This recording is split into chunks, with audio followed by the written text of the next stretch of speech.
Good afternoon and welcome to a post-Christmas stream. Then that's what we want to call it. Today we're going to be talking all about Manchester City's mid-season review. Yeah, how have the Blues got on during the season so far? I think Rob's with us. Well, Martin, you absolute waffle merchant. You see, this you can't be trusted. You just go in the weeds. Like 3 seconds into the stream, you're panicking and you're like, "What does it even mean? What is the Matrix?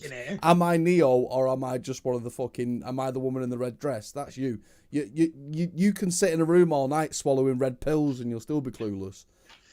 In the mud, yeah, absolutely in the mud. Why are you bringing up what Matrix? Because you're the white rabbit and you follow yourself like a little weirdo. No, listen, Martin, this is a mid-season review. Yes, we are Manchester City fans, but let's do a mid-season review of the league as a whole. Let's talk about what's been going on. I can't believe you just said I follow the white rabbit. How rude. So yeah, let's talk about the Premier League as a whole so far this season. Has it excited you, Martin? Has it excited me this year?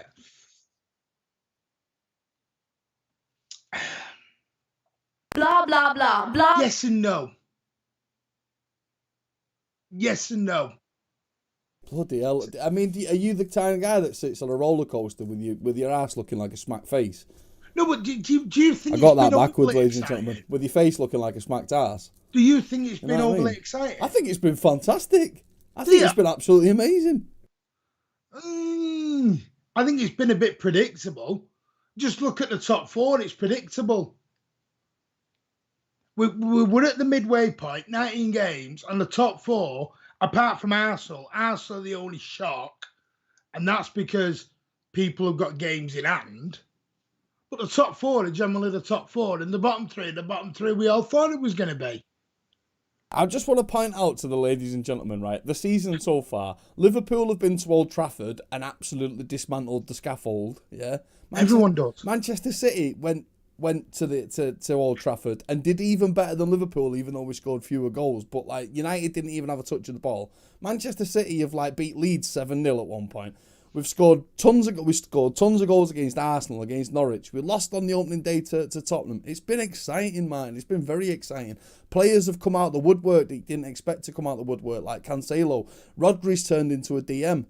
We signed Jack Grealish. That, in a way, was exciting. I mean, it was completely the wrong signing to make, but it was exciting in a way. There's been all sorts of things. I mean, look, you only have to look at last night, Martin. Newcastle versus Manchester United. You've been very... But Martin, the league this season has been phenomenal. Absolutely phenomenal. Has there been exciting games? Yes, there has. I'm looking at it from a league standpoint. Has there been exciting games? This is a primary school teacher, ladies and gentlemen. Has there been exciting games?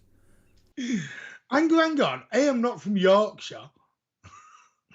You'll be playing the Hovis or Warburton's music in the background in a minute. Blah, blah, blah, blah, blah, blah. Listen, there has been some very entertaining games. But my point is that... Blah, blah, blah, blah, blah, blah. There have been some very exciting games of football, Martin. Oh, are we talking Queen's English? No, you just have to speak normal English, Martin. You know what I mean? I don't know what you're teaching those Glodic schools of yours. Let's look at the table. We're top, Liverpool second, Chelsea third, Arsenal fourth. Arsenal fourth by default. I'm not having this waffle that Arsenal are back. I'm not having it. Blah, blah, blah, blah, I'm not blah, having blah. this waffle that Arsenal are back. I'm sorry, I can't have that. Not yet, anyway.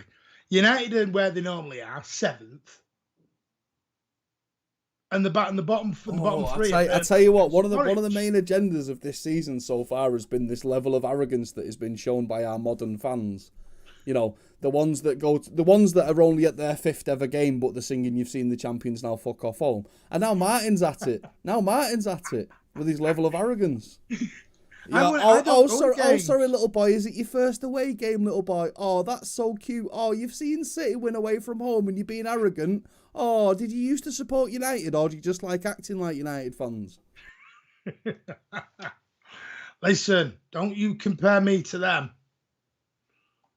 Don't compare me to them. I'm not really comparing you to United fans. I'm just comparing our what would be 1894, 18 to 25 fans that now go to games. They're all arrogant fucks who think that they're B-Tech, and they are actually behaving like B-Tech Man United fans. So and they do come up with new songs now. That's They lack any imagination, and they're all fueled by snorting cocaine in the toilets, and they don't actually watch the football. They're just too busy ordering pints at half time. But yeah, they're proper fans. Yeah. Sorry, sorry, ladies and gentlemen. I'm not much in love with the modern City fan. The halfway point, we played 19. We've won 15 of our 19, drawn 2. We've lost 2. We've got 50. We've scored 50 goals just this season. Obviously, I know we've got bigger records. Bang average according to Martin. That's very woeful. 50 goals this year. We've only conceded 12. Got a goal difference of 38. Was it boring when we went to Stamford Bridge and won? Yes. Was it boring when we went to Anfield and absolutely made Jurgen Klopp want to quit the game of football? Boring. No, listen, you're taking what I've said out of context. I'm not. You said this season's been boring. There's no context necessary. It's your words. When I mean boring, look at the table. It's where we all thought it was going to be. Sometimes it's not the result; it's the journey, Martin. Have you ever thought about that, Martin? The game. Oh, of course. Let me just rescind my statements I've been making. Of course, Robert. Of course, you are right. It is the journey.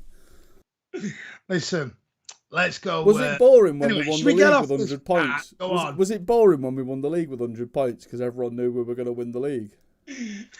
Was it boring? Was it boring, Martin? The last 3 league wins been boring. Are you over it now? Are you over the? You're not gonna let this go. Are you over the success now, Martin? Are you bored by it? Me? Charlie, I don't know, mate. Martin seems to think we're boring.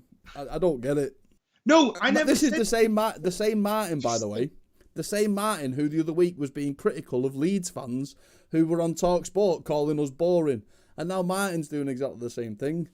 No, hang on. Anyone think they'd see a new Martin? Did anyone think they'd see a new Martin in the new year? I'm not twisting anything. You're calling us boring. You're in the mud. See, Charlie, blah, blah, blah, blah, blah. Very, in the stream, midstream, and you've heard. I've not said Manchester City are boring. Rob's question has the season in general been a bit boring? And when I was talking about that, I'm talking absolutely, about Ronnie. I don't know why Martin's on his agenda.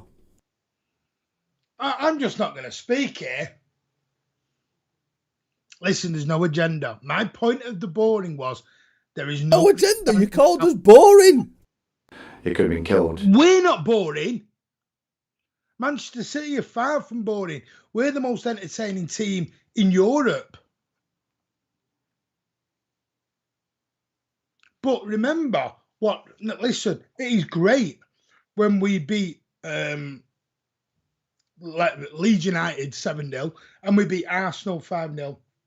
They're good. But I do agree with Rich a little bit is that I do enjoy the 6-3s and the 4-2s and all them. I do enjoy them a bit more. Because you get shit. I mean, come on. When we were at the game, and well, I know you weren't there this time, but against Leicester on Boxing Day, we're 4-0 up. And the stadium was like a funeral. It was empty. It was quite empty as well. But it was quiet. Even Leicester fans were singing It's Like a Library. When it got to 4-3, the atmosphere went up. The atmosphere got going at 4-3 because City fans were angry. Leicester fans were up going. So that's what I mean. So in a way, yes, I do enjoy them 4-3s that eventually turn into 6-3s because that 5th goal and 6th goal means a lot more.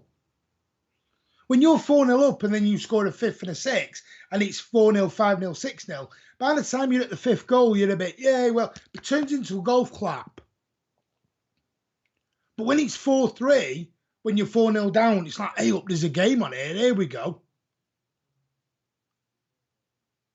So kind of what Rich says is actually a good point in a way. You do enjoy the games where there's a little bit of excitement in it. There's a red card in it. There's a penalty in it. There's a little bit of a little bit of nervousness in the game. That's all I'm saying, and you can't deny that, Rob. But you will deny it. He's gone quiet now. No, I've just not been listening. What are you waffling about? Oh, I'm not saying it again. Oh, good. Save the people some time on that one then. Listen, Leicester City, they're awful. You said they'd be champions at this point. No, I didn't. When did I say Leicester City? You said they'd have the league sewn up by December. No, we didn't. You said Chelsea were going to walk away with it. Chelsea dominated. Arsenal relegated. Did not. Absolutely did not. I said that Chelsea would be at the top of the league because I thought that Lukaku was actually going to start doing it. I didn't say they'd walk away with the league, not once. And both of us, yeah, us winning 7-0 is boring, Charlie, according to Martin Horsfield. Martin Horsfield's statement of 2021, City, you're boring. I never said City were boring. No, Charlie, winning 7-0 is not boring, but trust me now, you look at it, see what a nail biter and easy 6-0.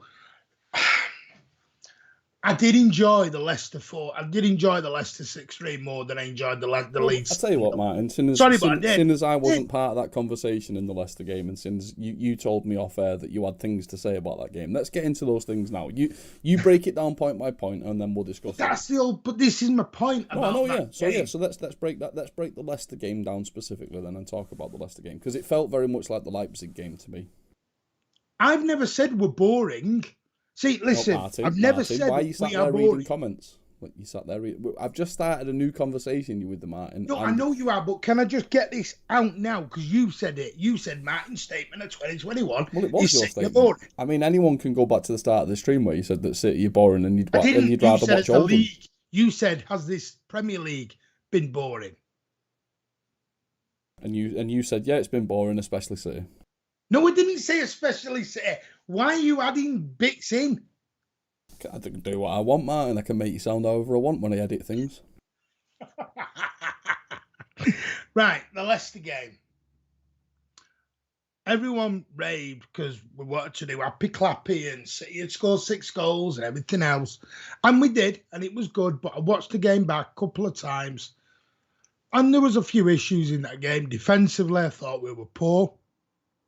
Overall, I genuinely think that I had major issues with Foden's attitude when he came on the pitch because he looked like he just could not be arsed at all. Let's break that one down then. So Jack Grealish, when we signed Jack Grealish from Aston Villa, his career highlight at Aston Villa was crashing cars into walls. And Manchester City, as you all know, have sort of a philosophy around signing players. We don't usually. Martin's got his window open. One of the rules of the channel broken. Manchester City have a philosophy around players about not signing renegades and rebels and idiots. We seem to have thrown that out the window when we signed Jack Grealish. And he's coming to Manchester City now. And according to the Manchester Evening News and according to some other City reviewers, Jack Grealish has had like a 7.5 out of 10 season so far. He's not. He's had about a 3.5 in reality. But he's come in and he's turned Phil Foden into prime Gascoigne. And what I mean by that is I don't mean his footballing ability. I mean his desire to fuck his career up. And I'm very upset about that personally because Phil Foden has got all the talent at his disposal to become one of the greatest footballers ever to grace. Ballon d'Or winner. Ever to grace. No, he'll never win the Ballon d'Or because he's English. English in the modern era. I'll add that caveat. English in the modern era. But his career is going to take... I mean, Pep Guardiola, if you remember, made a statement before the start of the season about Phil Foden's future. And he said that he's going to have some bad years and some good years and all the rest of it. And he's quite accurate because I would assess Phil Foden's season so far as one of those bad years because his let off the pitch things get in the way, thanks to Jack Grealish, in my opinion. And he's not really... I mean, how many games has he actually played this season? And how many times has he been dropped to the bench? And he's had injuries and he's had a few niggles and there's been a lot of things sort of like stop-starting and making him have a stuttering season so far. And he's very... In my opinion, he's very much in danger of going full-blown Gascoigne because of outside influences. And when I look at it, I think, right, so Jack Grealish plays on the left. Phil Foden is our best player on the left. Is Jack Grealish sort of... Is he trying to sabotage his career a little bit? If you play on the left-hand side for England and Manchester City, and you sign another player that plays on the left-hand side for England and Manchester City, that's your competition, Martin. You've got to put your little tinfoil hat on for... No, seriously, put your little tinfoil hat on for a second. Yeah. Jack Grealish is a reprobate. We know he's got a history of fucking about and crashing cars and being drunk. And he's coming to this club with a susceptible youth player, Phil Foden, who also has got this little bit of a streak in him where he's easily led astray. We saw it in Iceland for England. I just think it's a very dangerous next 2 or 3 years with Phil Foden and Jack Grealish. And somebody with a pair of bollocks needs to step up and separate the two, in my opinion. Yeah, definitely. And like I said, I was getting messages during the game saying that Foden and Grealish were laughing and joking on the bench, which is fine. Nobody's saying you can't have a laugh and a joke. But suppose them two being together having a laugh and a joke, it's a bit worrying. That can be a little bit not the best. Probably when you've just been going on a night out when you really shouldn't have been going on a night out. When you were clearly told not to go on a night out when you've gone on your night out. I just want to state something as well. So in the comments on a video the other day when we were both critical of some of the City players, somebody left a comment saying they're allowed to have a life, they're allowed to be human beings and all the rest of it. Okay, now this is football, one of the least serious things in the grand scheme of life. However, it is an entertainment purpose. It is for entertainment purposes. And the people who play football have got one specific job, to play football. And if they're sabotaging their ability to play football, they're not doing the one thing that they're employed for. And secondly to that, they're employed on tremendous wages to do these things. Now, I know that a brain surgeon and a footballer are completely different walks of life. But if you had a pisshead brain surgeon, the consequences are dire. And it's time, in my opinion, it's time we started looking at footballers. And this is unfortunate in a lot, and it says some negative things about society as a whole, but it's about time we did start looking at footballers as role models in some regards. You look at Marcus Rashford at Manchester United, the charitable acts that he's done over the last 18 months to 2 years. He is a guy who you can consider a pillar of the community in many ways. Now, Marcus Rashford on his own time might be a fuckwit. He might be. But in the public image, he's a charitable guy, he sets up food banks, and he challenges the establishment. Phil Foden is a young lad, not too dissimilar from Marcus Rashford, and what you can say about Phil Foden so far is he's good on the football pitch, but he's a fuckwit off it. And that's not good. That's not good. We don't want that. Manchester City as a club, specifically our owners, Sheikh Mansour and Kal Abdul Mubarak and all the rest of the big boys that are in charge of our club, certainly do not want that to be part of their image. That's not why they took over this club. So Phil Foden's got to get back in line. Big time. Well, I've just actually checked. He's only played 12 games this year. 12.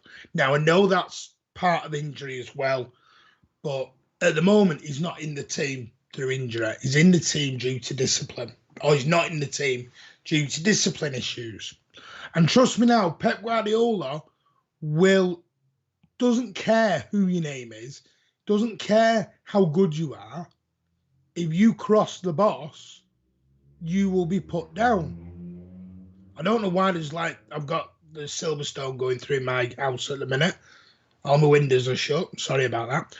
But he's got, like you said, doing the silly stuff. And I know people go, yeah, but it's only an haircut and it's only dyeing your hair.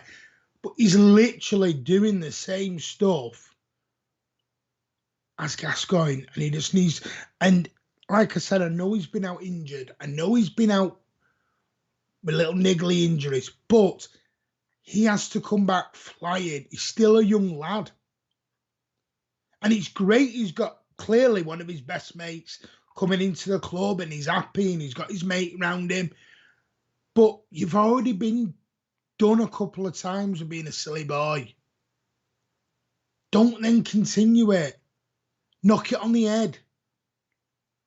Because trust me, that lad has got the world at his feet. And there's only him. Like I said, I had a mate of mine who said, you can say, you'll never take the Withenshaw out the lad. And he lives in Withenshaw, my mate. And, anyone with Withenshaw, that you get some of the young lads that are a bit jack the lad. Look at me, I'm great. And that's brilliant, fine, proper lad. Enjoy your life. Well, I mean, You're not on 150 Brian, grand a week. good afternoon, Brian. To other people. Good afternoon, Brian. So Brian's just said in the chat there, Martin, he does worry about Grealish and whether he'll settle down or not, or whether he'll cause trouble. It's fair. It's completely fair to analyse that based on what we've seen so far with Jack Grealish at the club. Okay, so his performances on the pitch have been a 5 out of 10. He's had the occasional 7 out of 10. Great. His attitude doesn't seem to have been great. There's been stories that have been in the press. Pep Guardiola said several things. Anyone who's watched the game back from yesterday saw Phil Foden and Jack Grealish hand in arm or hand in glove on the bench yesterday, cackling like schoolgirls. If you've just got a major bollocking from your club, you don't want to be seen. You don't want to be caught on camera laughing and joking and making light of the situation. You don't. You want to be professional and you want to prove the doubters like me, Martin, and the press and whoever else. You want to prove those people wrong. If you've got a serious intent of being part of one of the greatest football teams ever seen, you knuckle down and you put your big boy pants on and you show everybody and you prove everybody wrong. And Jack Grealish currently is not doing that. He's not. So Brian, I think your worries about him are founded, and my worries about Phil Foden are also founded in the same sort of area, because he's a kid, he's got 2 young children, he's got a working class life or working class background.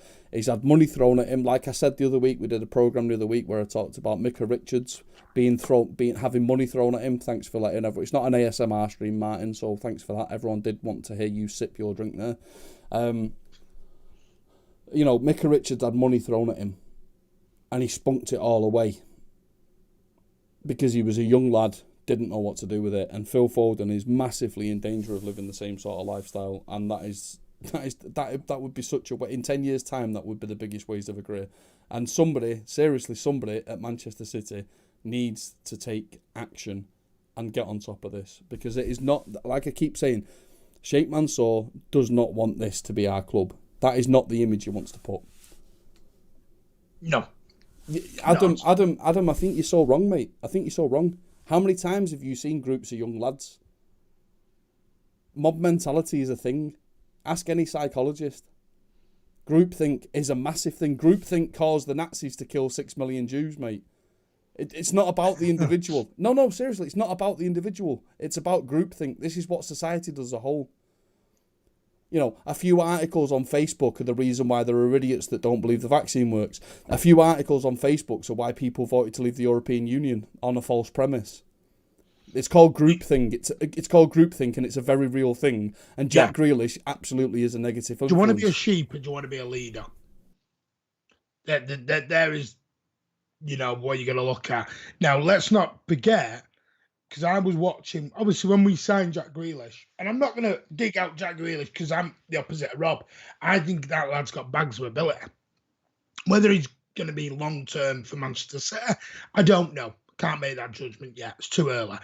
But off the field, I watched a lot of Aston Villa fan channels, things like that, when we were signing him. A, for the banter, and B, just to see what we were signing and whether it... Because you read a lot in the media about crashing his Range Rover, drink driving, everything else that you wear. And you think, it's just the media being daft. And I was listening to them, and a lot of them said they will miss Jack Grealish's ability on the field, but they won't miss his antics off the field. And that's why I've always said Manchester City don't buy a player. They don't sit there in the summer and go, we want Virgil van Dijk, for example. And they go all out for Virgil van Dijk. That isn't what they do.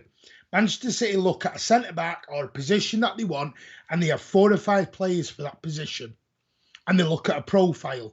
And part of the profile is their home life. Because Pep Guardiola is very big. Ferguson did it for years, didn't he, Rob? There was that old story. Some of you may be too young, and some of you may never have heard of this, and I presume you have, Rob. Ferguson, Lee Sharp at Manchester United used to have a big party every year. And Ferguson found out that Lee Sharp was having a party at his house.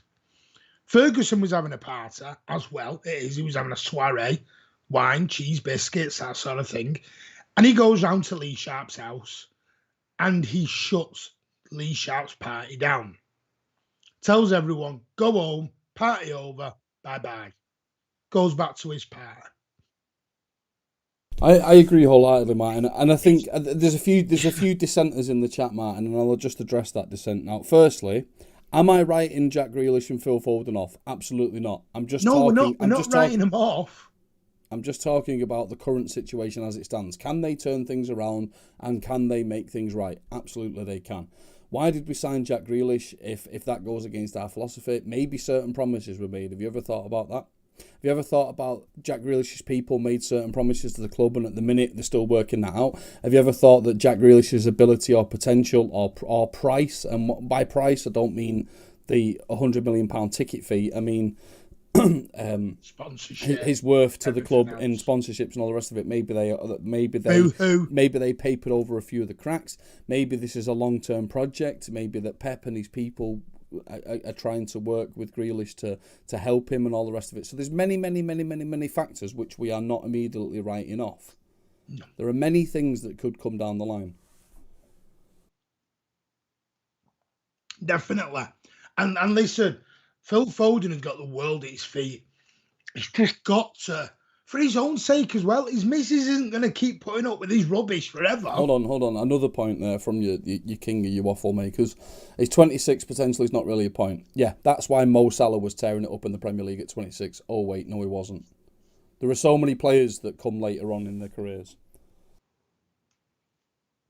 Listen, we're not digging out Foden and we're not digging out Grealish. What we're saying is they're both at the time now. Because listen, you can say everyone can go. Everyone can sit there and go, well, he's a young lad, let him do what he wants. Ah, well, never mind, he's this, that and the other. Clearly, Pep doesn't agree with you. Pep has dropped him. Do not get this in your head that he's been rested. He has been dropped. Because he went out clubbing when he shouldn't have gone out clubbing. There will only ever be one winner in that argument. And it won't be Phil Foden. It will be Pep Guardiola. Yeah, Mo Salah's 29, but he's only really come to prominence in the last 3 or 4 years, which is about the ages of 26 to 30, which is the bracket he's in. What don't you understand? And when he got released from Chelsea, yeah, you know, at a point when Raheem Sterling was banging in goals for fun and winning the Premier League, was he at his potential then? Or does it just mean that different players mature at different times? That's the argument I'm making. Yeah, listen, we're not digging out Foden. We're just saying this is his chance where he can turn it around. Because managers are the bosses. Look at Klopp. Klopp's turned around and said he's only going to sign. I mean, when I look at Phil Foden. When I look at Phil Foden long term, Martin, I don't see Phil Foden as a future manager or a future first team coach. I just see him as a very, very consummate footballer and a potential, I won't say Ballon d'Or winner, but like a potential World 11 player where the heights of his career could come close to like a Xavi or an Iniesta or whatever. He won't be the Messi, he won't be the Ronaldo, but he'll certainly be in the reckoning when it comes to great players. If he cuts out the bullshit. And he's got plenty of time to cut out the bullshit, but you know, there's those song lyrics that ring true, which is you've done too much too young. I just got what it is. It has to be balanced properly. I'm being serious. I don't know if anyone in the chat was at the game on Boxing Day. Phil Foden came on. I know you watched it, Rob, and he literally sorted around the field. He literally just walked around, and it like he had no care in the world. There was no smile. When you see Phil Foden play, there's a big smile on his face all the time. There's a smile from ear to ear, and he's loving it. He's absolutely loving playing for Manchester City. And it was the first time on Boxing Day that I saw him on the pitch, and he looked like he just didn't care. No, take that back. I think he cared. You could tell he was in the doghouse. He was sulking. Anyone ever watched, remember Nicholas Anelka, Rob? He used to walk around the pitch sulking, didn't he? And you could tell he was sulking. Yeah, but it'd have moments of brilliance. Did on Boxing Day, and that's what bothers me. I've never seen him do it. I've never, ever seen him sulk. Never. But 20 minutes beforehand, he's on the bench with his best mate. Is it wrong to read into it, Martin, that, he was happy as Larry? He was tucked in under a blanket on the bench, sat next to his boyfriend, Jack Grealish, and they were cuddling and they were laughing together. And then that old Scrooge, Pep Guardiola, made him come on and kick a ball around. How dare he? It was just something I wanted to be noticed by a few people around me. They were saying, "What's up with Phil? What's up with Phil?" Because it took him ages to get a touch. He just wasn't interested. But listen, we move on. I don't want to say... It's not an overreaction in the slightest. We've not been hypercritical of him at all. We've just mentioned a few key things that we've witnessed recently that could be a trend or could be the start of a pattern. He's fucked about before. He fucked about for England, your country. These are all things... It's not... Nitpicking and analysis are completely different things. Anyway, let's sort of move on to the post-season analysis of what we are all here for. So we'll start with Manchester City. I think the big thing I'm going to take out, I'm not going to go through it game by game unless you want to do, Rob.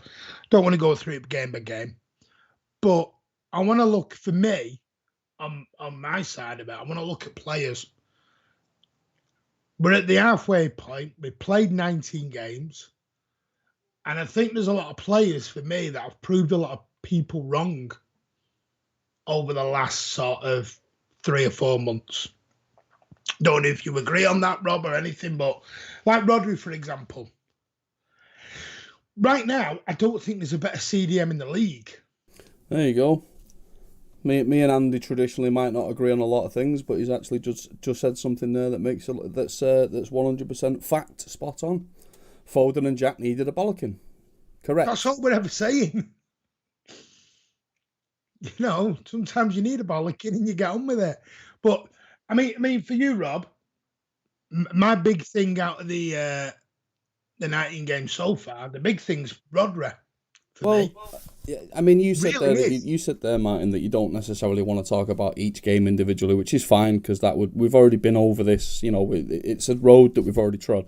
I would like to say that even though the ends justify the means, and even though we do ultimately go on to win leagues like this season, like I really, this is the same as the 17-18, the 18-19, and the 20-21.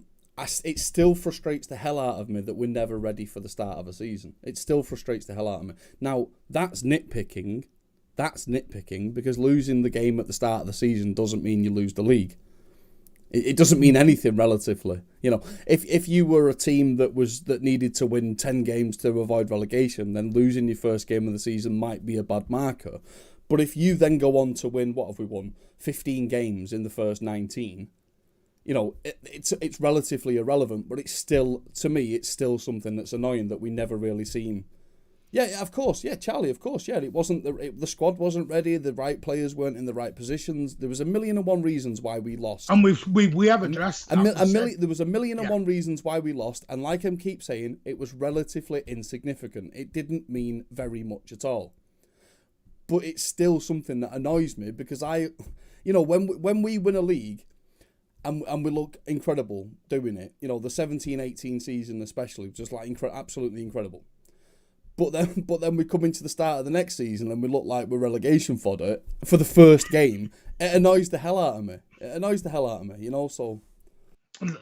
Listen, and that's a gripe. That's a gripe. That's a nitpick. It doesn't mean much. We've lost 2 games so far this season, drawn 2 and won 15. So it's relatively insignificant. But it annoys me because you've got teams like Tottenham, who, let's face it, they're lucky to finish in the Europa League places. And they think they're going to win the league on the first game of the season because they beat us 1-0. And we all know for verbatim that Manchester City team was not ready, out of shape, not enough time off. Blah, And I've blah, already said it. Tottenham wanted that game. You know, if you like one-off games like the Champions League final, for the example, FA Cups and all that, where we lose, and there's like there's 1,000 reasons why we lost the Champions League game, and none of them were that Chelsea were better than us. None of them, because Chelsea weren't better than us, but we still lost the game, and that's what I'm saying. It's that same level of frustration when we lose 1-0 to Tottenham, and it's like, what the hell? Why? Listen, the Tottenham one, there was loads of things. I've said it loads of times. Is the big thing was the Harry Kane situation. They wanted to beat us at all costs. The stadium was rocking. Everything was. They wanted to beat us. It was 2 fingers up to us and to Harry Kane at the time. That's what that game was all about. It was nothing to do. It was just all about beat Manchester City at all costs because how dare you upset our star striker at the time. And then 2 weeks later, everything's rosy in the garden again. So listen, the Tottenham game was a little bit of an abnormality, bit of a blip. We move on. We weren't ready at the time. Pep said we weren't ready at the time because the players had 2 days to get ready or something daft like that. They weren't ready. And I said at the time, you look at that 11 that started, that 11 very rarely has gone back out again. So, you had KDB who was nursing injuries. We had there was all sorts of things wrong with that game. But then it's the opposite because you could say, look at the Arsenal game. Mm-hmm. Everyone will raise about the 5-0 Arsenal. How Ilkay Gundogan was a salmon and leaped above Arsenal centre. And we smashed Arsenal 5-0. It's amazing. Well, I guess that's the difference between us and Arsenal, right? And it took us 1 game to get the crap out of our system, but it took Arsenal like 6 or 7 games. Yeah. I've got 2 more points that I want to make about this season so far. The first one is Kyle Walker. Now, anyone who's ever listened to me, which I know is very rare that anyone listens to me, but for the last 5 seasons, Kyle Walker has been the best right-back in world football. This season, oh dear, I think he's had a bit of a... Kyle Walker's responsible for a few brain farts in his career, but this season's been like half brain farts, half really good. And I think Kyle Walker, I don't know what's going on with Kyle Walker. Is it his private life? What's going on, Martin? Kyle Walker at the minute, I will say, I know he's mourning the death of his very close friend at the moment, and thoughts are with Kyle at the moment. I hope he gets back to. Was it the Arsenal game or the Norwich game where he was hooked off? It was one of the early ones. He got hooked off at half time because he was having a bit of a mare. They kept coming down our right hand side. I think it was no, it wasn't. Was it Arsenal? No, don't get me wrong. I love Kyle Walker. I think he's one of the best. He's one of the best right backs I've ever seen. He's been the best right back in Europe for the past 2 or 3 years. He really has had a little bit of a. He's been the best right back in Europe. I don't know. I just think this season, like when you get those deluded cult members who support Liverpool when they talk about Trent Alexander-Arnold being the best right back in world football. Oh, I'm sick of hearing that. This year they've got a slightly stronger argument because Kyle Walker's not been at his best. But he's still not as good as Kyle Walker. I heard Gary Neville the other night when Liverpool played Tottenham banging on about Robertson and TAA. How they even you're giving him an acronym. Just call him Alexander-Arnold, Martin. Don't give him this TAA. Yeah, Alexander.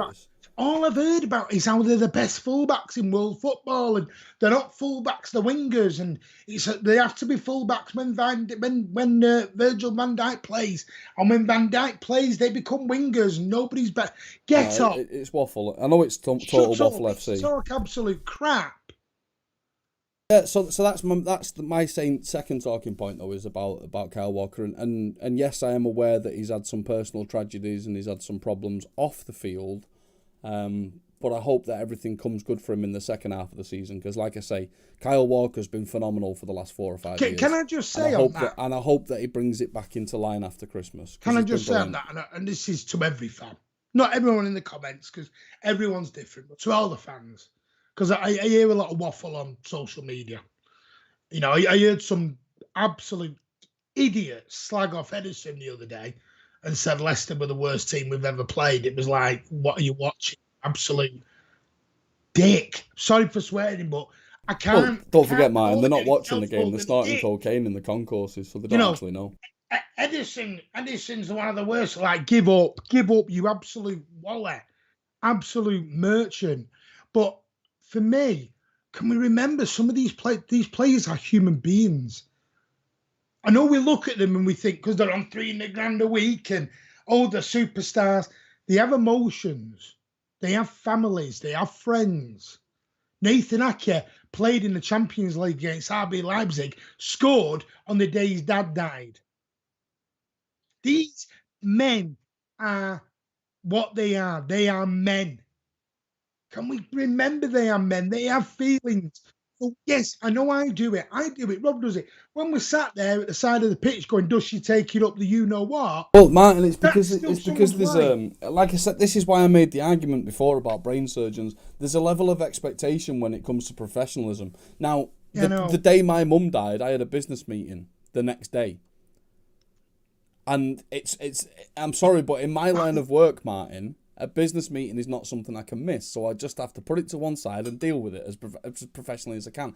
And they make a lot more money than I do, Martin. So if I can do it, they can do it. And they've got sports psychologists, and they've got chefs. They've literally got a plethora of people behind them to support them and prop them up off the pitch, Martin. So they need to be able to do it. Yeah. If I can act accordingly, they can act accordingly.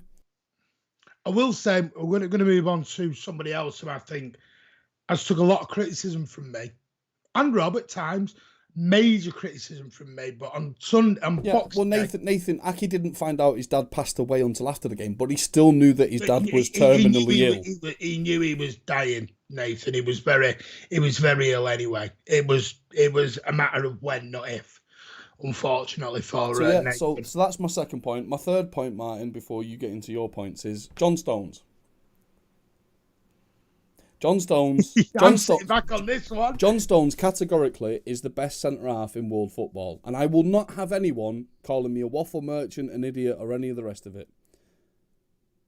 John Stones is the best centre-half in world football. He makes Ruben Diaz better. When Ruben Diaz came into the club, everyone accused Ruben Diaz of making John Stones better. It is not true. They made each other as good as each other. They are imperious. They are our best centre-half combination that the club has ever had. Better than Kompany and Otamendi, better than Kompany and Toure. They just are the best centre-half combination. Statistically and in reality. The ball-playing centre-half, passing ability, all the rest of it. Laporte is a great second-choice centre-half. Don't get me wrong. He's really good. But John Stones is the best centre-half that we have at the club. And he's played, Martin, four games.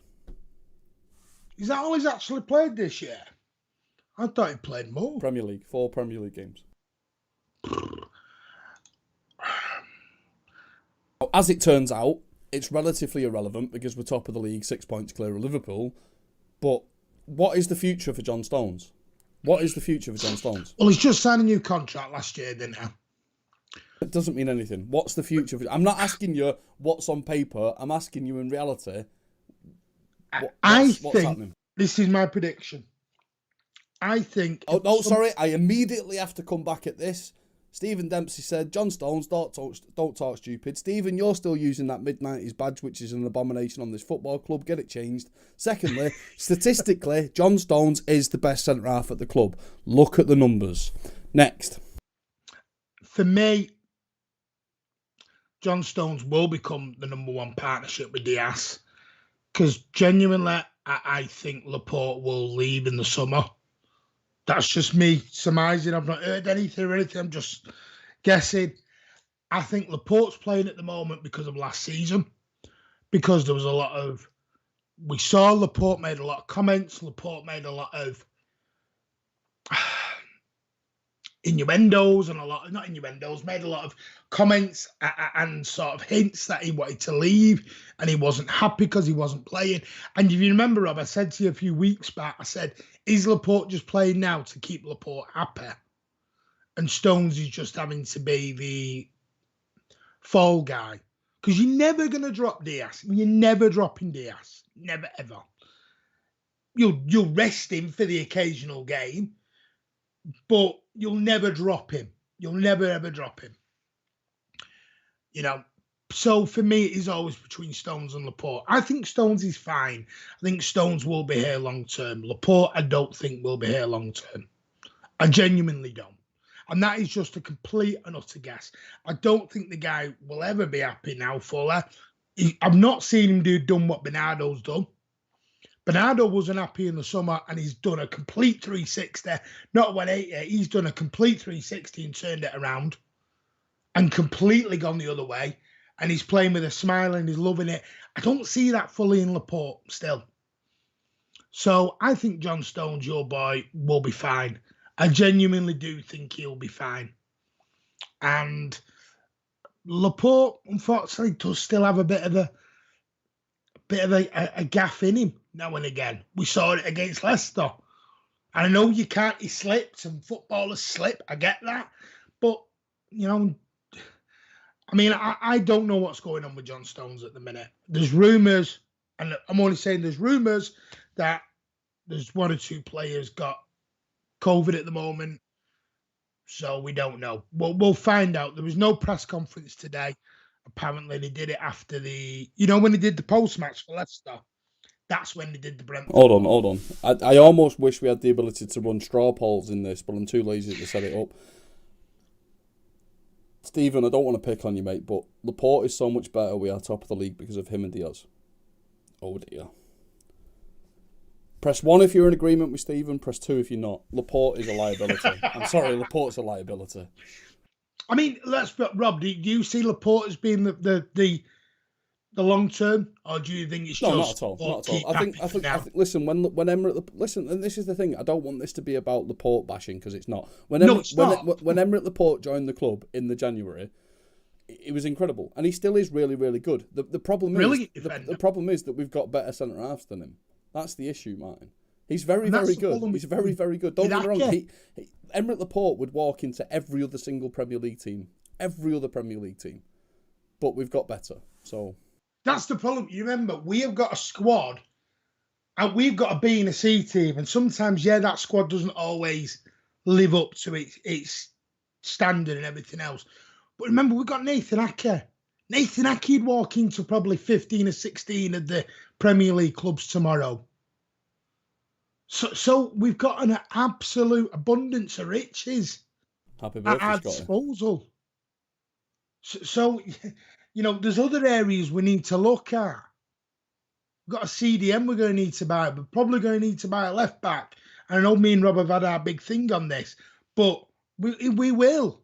Because we can't keep going with Zinchenko and Cancelo there. Andy's on form today.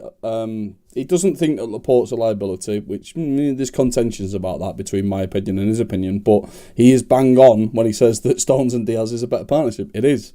It just is. So I know that Stones has had his injuries and he's had his problems off field and all the rest of it, but I think long term for the next 2 or 3 years, I think Stones and Diaz is the safer option than Diaz and Laporte. And do I think that Laporte will leave the club? I do. I think he'll get Barcelona. Quite possibly. I won't say no. I think he's got Barcelona written all over him. Sorry, but I do. I know that'll upset a few, but you know what we like? We like to give Barcelona a cheeky little deadline day bargain. We're currently working on building Barcelona's next team, aren't we? I mean, look at Ferran Torres. Ferran Torres is on as a payday loan deal. We're getting £1 a week for the next 5 years. Yeah, he's gone now, Ferran Torres. So my dreams of seeing Ferran Torres win the Champions League with Manchester City are over. Listen, now for me, I was going to say about Cancelo, unless you've got anyone else, Rob, you want to talk about. Those were my sort of 3 talking points, really. Grealish, Walker and Stones. So now you can talk about your players. No, Cancelo, like I said, I've given him a lot of stick. I've always said he is very, how do I put it? I'm trying to put it in a way where I'm not sounding agenda-driven. He's a little bit of a liability defensively at times. Against world-class wingers, world-class forwards, Cancelo struggles defensively. And I know everyone will throw at me, but his interceptions are great and his tackles are great and look where they are. You've got to look where they are on the pitch. A lot of his interceptions are up in the opposition's box. They're not in our box. They're up there when he's attacking. They're not when he's defending. So, but against Leicester City, Zinchenko was having a little bit of a mare, which Zinchenko can do. Zinchenko's been amazing. But at Newcastle, he was a bit 50-50, especially with them square balls, right to left to right with him. And then against Leicester, he was just totally all over the place, Zinchenko. But I saw Cancelo going over to help him out. And I thought that was wonderful.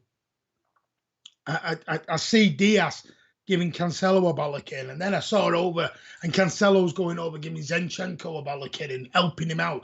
And I love that, because that is a unit. That's a team for me. So Cancelo has done amazing. Well, it's a double-edged sword with. He's versatile as well. He can go in many positions. Martin, it's a double-edged sword with Cancelo, because Cancelo is wonderful in possession. When Manchester City are in possession, Cancelo is wonderful.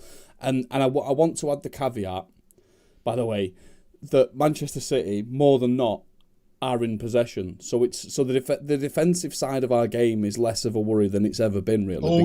Because our ability to dominate and our ability to retain possession and recycle possession is much better than it's ever been. Even when David Silva was in the team, it's much better than it's ever been. But yeah, of course you look at the moments, those few moments, which are few and far between, where we're out of possession. The Liverpool game, for example, when Mo Salah, walked past a half-arsed Cancelo. That's an issue, but it's a small issue, and it's becoming increasingly smaller as time goes on, because he is improving defensively.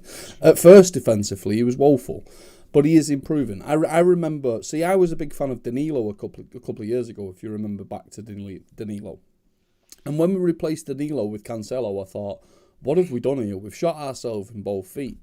But Cancelo's game has really improved. It's the same with Rodri. Rodri, when Rodri first came into the team, and we thought this is supposed to be the long-term replacement for Fernandinho. We thought that somebody was playing the world's worst, practical joke.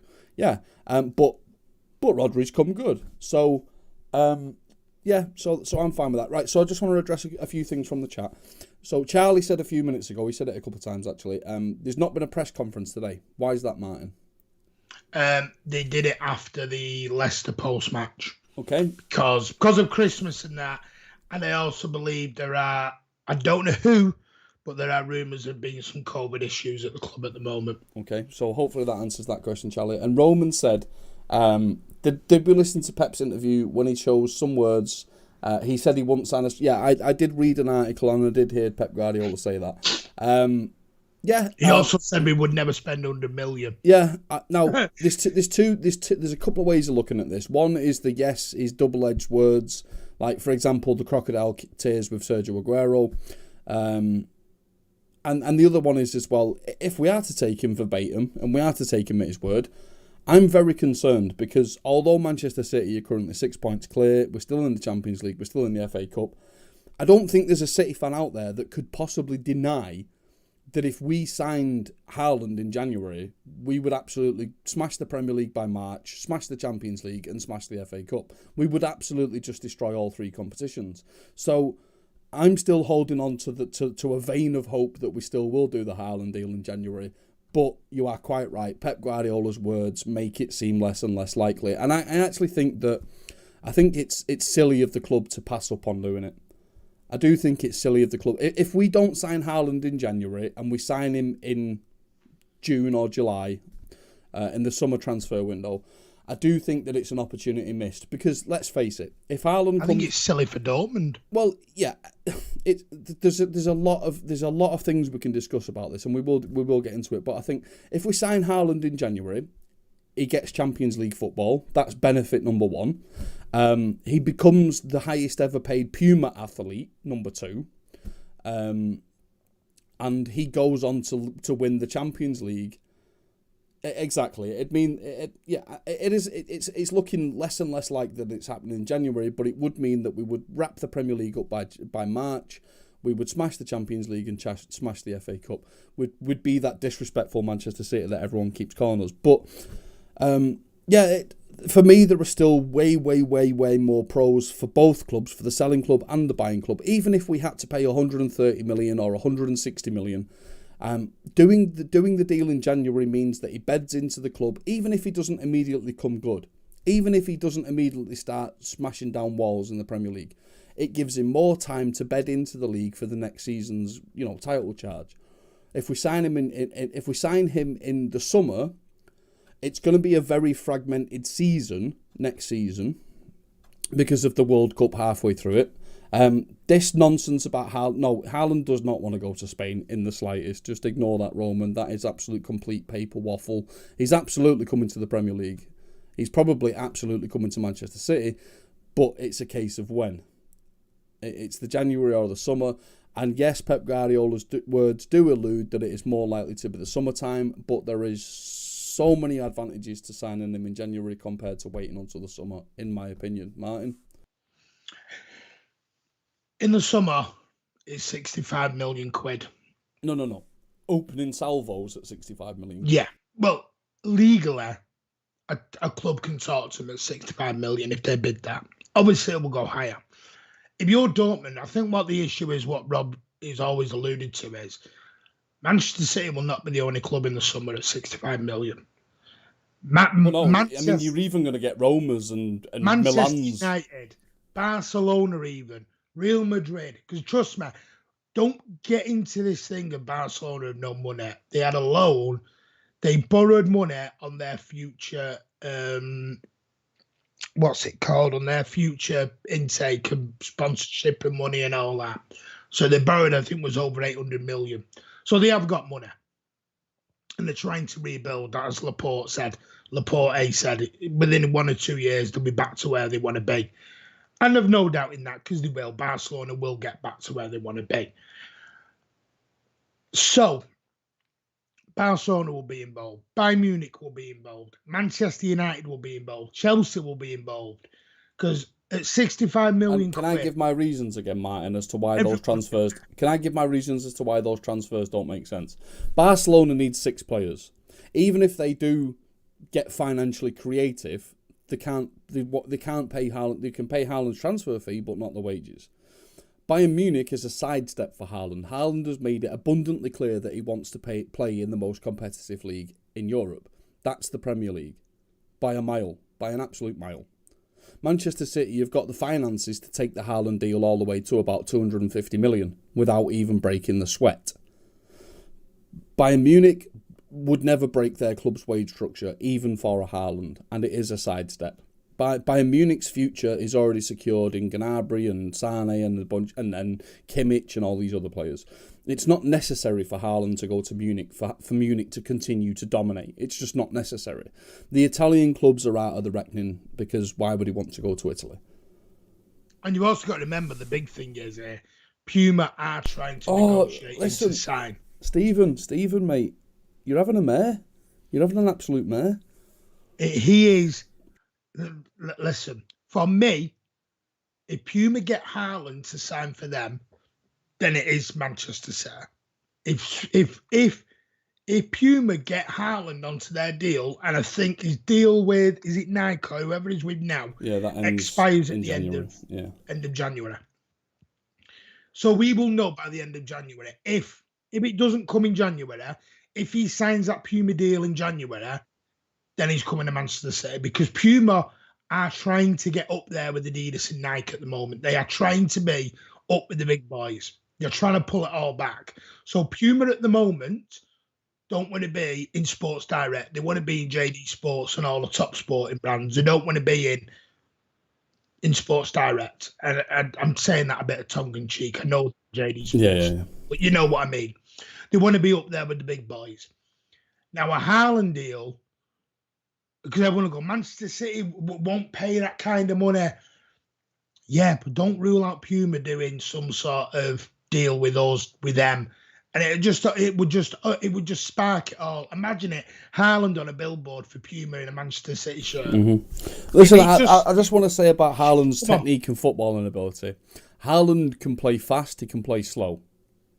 Some players can only play fast, some can only play slow. Haaland has proven consistently that he can do both. Watch him internationally, watch him for Dortmund.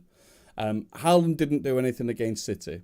He absolutely did. He made Ruben Diaz look like Nathan Ake. Okay? He didn't score, but the potential was still absolutely there. Haaland, look at all of Haaland's goals. He scores goals from outside the 18-yard box. He scores goals from the edge of the 18-yard. He creates his own chances in the 6-yard box. These are exactly the things that Manchester City have been lacking. He does everything that City is lacking. So to suggest that Haaland is not a Manchester City player or a player of the mould of Manchester City it's frankly... Blah, blah, blah, blah, blah, blah. Hey, don't rule out Newcastle getting involved with Haaland in the summer if they don't go down. You've got all sorts of permutations. Haaland, Newcastle trying to get Dusan Vlahovic.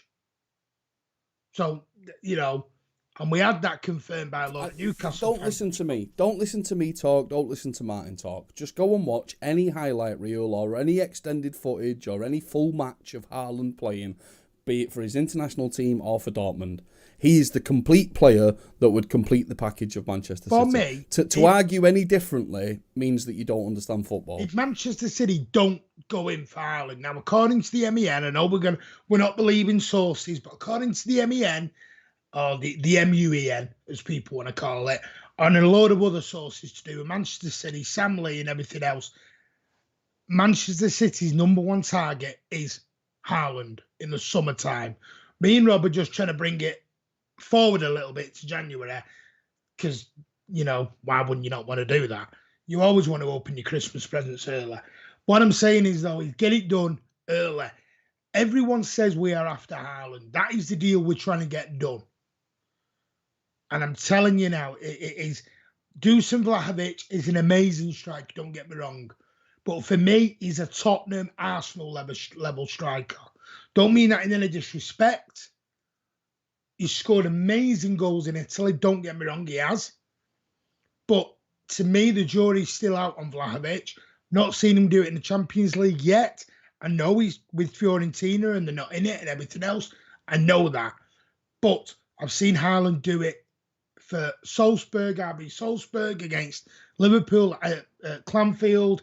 I've seen him do it against Manchester City, even though people have said he hasn't. When we beat Dortmund a couple of years ago, he was the guy who put Royce in for the goal. I think it was Royce who scored with that turn.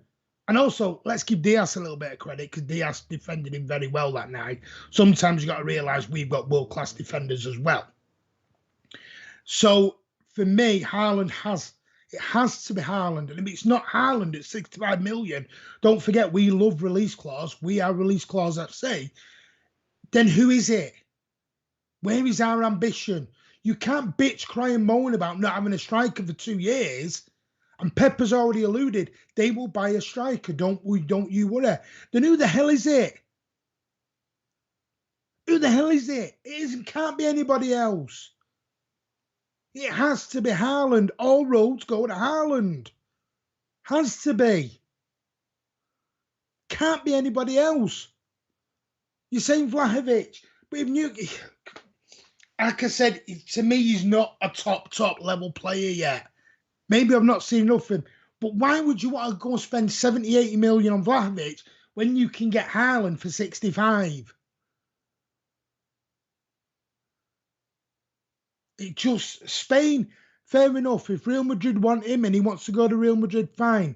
But I tell you what, Real Madrid will seriously need to be looked at if they're going to get Mbappe, Haaland and somebody else they'll go and buy. It won't be Kane at all. Kane, that boat ship has sailed. Bye-bye, Kane. See you later. Otherwise, Rob will meet you on the M6 toll. And trust me, Rob will meet him on the M6 toll in a car to drive him back to North London. It has to be. All right, Martin. So any other talking points that you want to bring up from this season so far, Paul? Manchester City specific at this point, and then we'll get into a wider league talk in a couple of minutes. Like we've talked about Rodri, we've talked about Foden, we've talked about Cancelo. What about KDB? Yeah, okay. KDB is a good one. Let's go on to KDB. Started the season a little bit under the weather, as we know. Paul had never had a rest. This is why I said we need to remember the human beings and not robots sometimes. I think these FAs need to remember that around the world as well.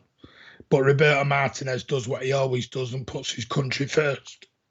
You know, if you're going to put your country first, start paying the bloody wages of these players then. But Martinez did what he did. He's got history of it. Did it with Company. He's done it with another player from, I think he did it with Lukaku. He does it all the time. Well, they're only 50% fit. Tough shit. Out you go onto the pitch. Sorry, you're flogging a dead horse there, literally. But KDB started of the season injured, wasn't fit. Like I said, these players had only had 3 weeks. Was it 2 or 3 weeks, really? And then they were off again. And Rob said, I think it was about a month or two ago, Rob said he needs... Oh, I got slaughtered for saying it, Martin. He needs a substantial... I mean, I was 100% factually correct, but I got slaughtered for it. To me, he needed some time out. And he did. I'm going to come on to Mahrez, don't worry, mate. He needed some time out. And he's had that time out now. He's had some proper time out. And he's sorted it. And in the last few games, I'm not going to say he's back. I'm not going to say he's back, but he's getting back to his best. I'm not going to say he's back after 2 or 3 games, but he's had COVID. He looked like he put a bit of weight on. Then he looked like he lost some weight. So I think he's had a very up and down first sort of 19 games. He's not played a lot of them. I think he's played about 8 of them, including subs. But let's hope he is back and he's motoring. And we're now seeing him. That goal against Leicester was prime KDB. Ball down, first touch, spin, ball in the net. Amazing, world class. So for me, Kevin De Bruyne, yes, he might be back, and I hope he's back. But let's do it. Let's do it carefully. Because you've got to remember, he's 31, 32 now. He's not 27, 28 anymore. When he gets a muscle injury, it will be different as what a 25-year-old getting a muscle injury will be. It can take a little bit longer to get back. That's my only issue. Let's just remember how old he is and let's take our time with him. Let's not rush him back. We've got the squad. We've got everything we need. Bernardo Silva's shone. Let's just wait and see. Don't know if you want to say anything on Kevin, Rob? Well, the thing about Kevin De Bruyne, you know, he suffered greatly as a result of that Champions League final. He got the injury. There was COVID at one point. Yeah, he got assaulted. Let's not go down that road because of the Ramos Salah thing, and Liverpool fans are still lighting candles over that instance. So, but yeah. Oh yeah, I'm not going to blame that for us getting beat. He was over in the first sort of 6 to 8 games. De Bruyne was overweight. He was unfit. He was still carrying an injury. He was like David Silva in 16-17 when he was playing on injections. There was a lot of problems going with Kevin De Bruyne, and that's when I made the plea to give him 2 or 3 weeks, even up to a month off to get it sorted. And he was forcibly out of the squad for a little while. He came back. He'd lost the weight. He was fit again, and he's back to firing on all cylinders. You're hedging your bets a little bit by saying that you're not sure if he's back, but I sincerely believe that he is back now. This is the best of Kevin De Bruyne again. Now, age is certainly a factor. What is he, 30, 31, something like that? 30, 31, something like that. So obviously we've got to manage him the best. I don't personally believe that he can play every single game from now until the end of the season. But I also believe, Martin, that he's not needed to play every single game. Now, when you look at other players that can play the position, Cole Palmer, he's only had 1 go of it in the Premier League, Cole Palmer. That's worrying for me because that makes me laugh when them goes, oh, it's all right with Torres, we got Cole Palmer. Yeah, because Cole Palmer was getting 45, 50 minutes every week. Yeah. Do me a favour. No, but what I'm saying is, Martin, because we got Cole Palmer and McAtee. What I'm saying is, Martin, 3 or 4 years ago, if Kevin De Bruyne wasn't fit and firing 3 or 4 years ago, we were screwed. Oh, yeah. But now, Gundogan, Foden, Grealish, Sterling, Mahrez, Bernardo Silva, the greatest of all time. Cole Palmer, McAtee. There's so many options there now, Martin. That I love how people keep going on about Palmer and McAtee. well, no. What I'm saying is, Martin, that if it came down to it, there are players that can do a job. I'm not saying that they deserve. Well, you know how I personally would love to see McAtee and Palmer play. You know that. Yeah, we would. However, they don't. They definitely don't play. They don't get the minutes they should get, and they won't get the minutes they should get this season. McAtee. However, to the wider point that I'm saying is, Martin, that if Kevin De Bruyne gets injured tomorrow, our season's not over. Whereas 4 years ago, it would have been over. Okay, so I think the people are crying out for us to talk about Bernardo Silva, Martin. I don't know why. Do you know why? I mean, he's pretty bang average. There's not a lot to say about Bernardo Silva except the man's world class. Well, he's bang average, and he's been the best player in the Premier League. According to Liverpool fans, he wouldn't even get in their starting 11. And according to United fans, Bruno Fernandes is 10 times the player that Bernardo is. So I don't understand. To me, Bernardo Silva, like I said, he's turned his attitude around. He's loving life again. I need to challenge that statement you just made there. I need to challenge that because you've said that he's turned his attitude around. And now I know that you and some other waffle merchants were saying that Bernardo Silva wasn't very good at one point. Not this season, but prior to the season. And I also, because this is from experience in the Etihad, in the South Stand, I had people around me saying things like, he's not the player we signed from Monaco. Where's his creativity? Why is he not scoring goals? Blah, blah, blah. Bernardo Silva has always been a 9 out of 10. He's almost as good as Kevin Horlock, Martin.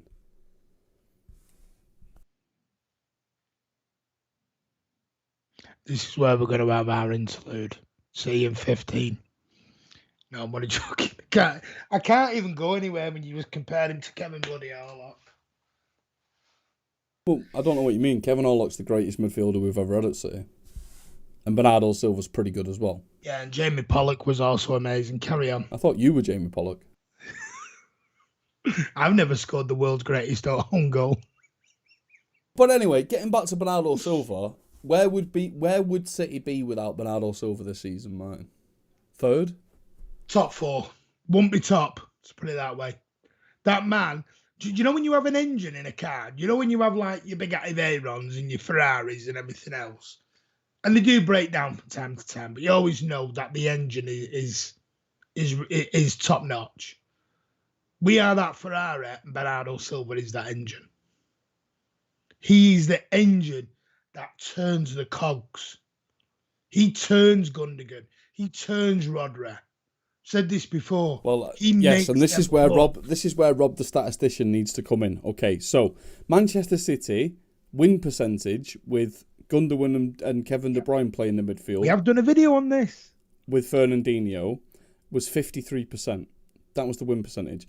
With Bernardo Silva and either Kevin De Bruyne or Ilkay Gundogan, Kevin De Bruyne it's 67%, and when it's Gundogan and Bernardo Silva, it's like 79%.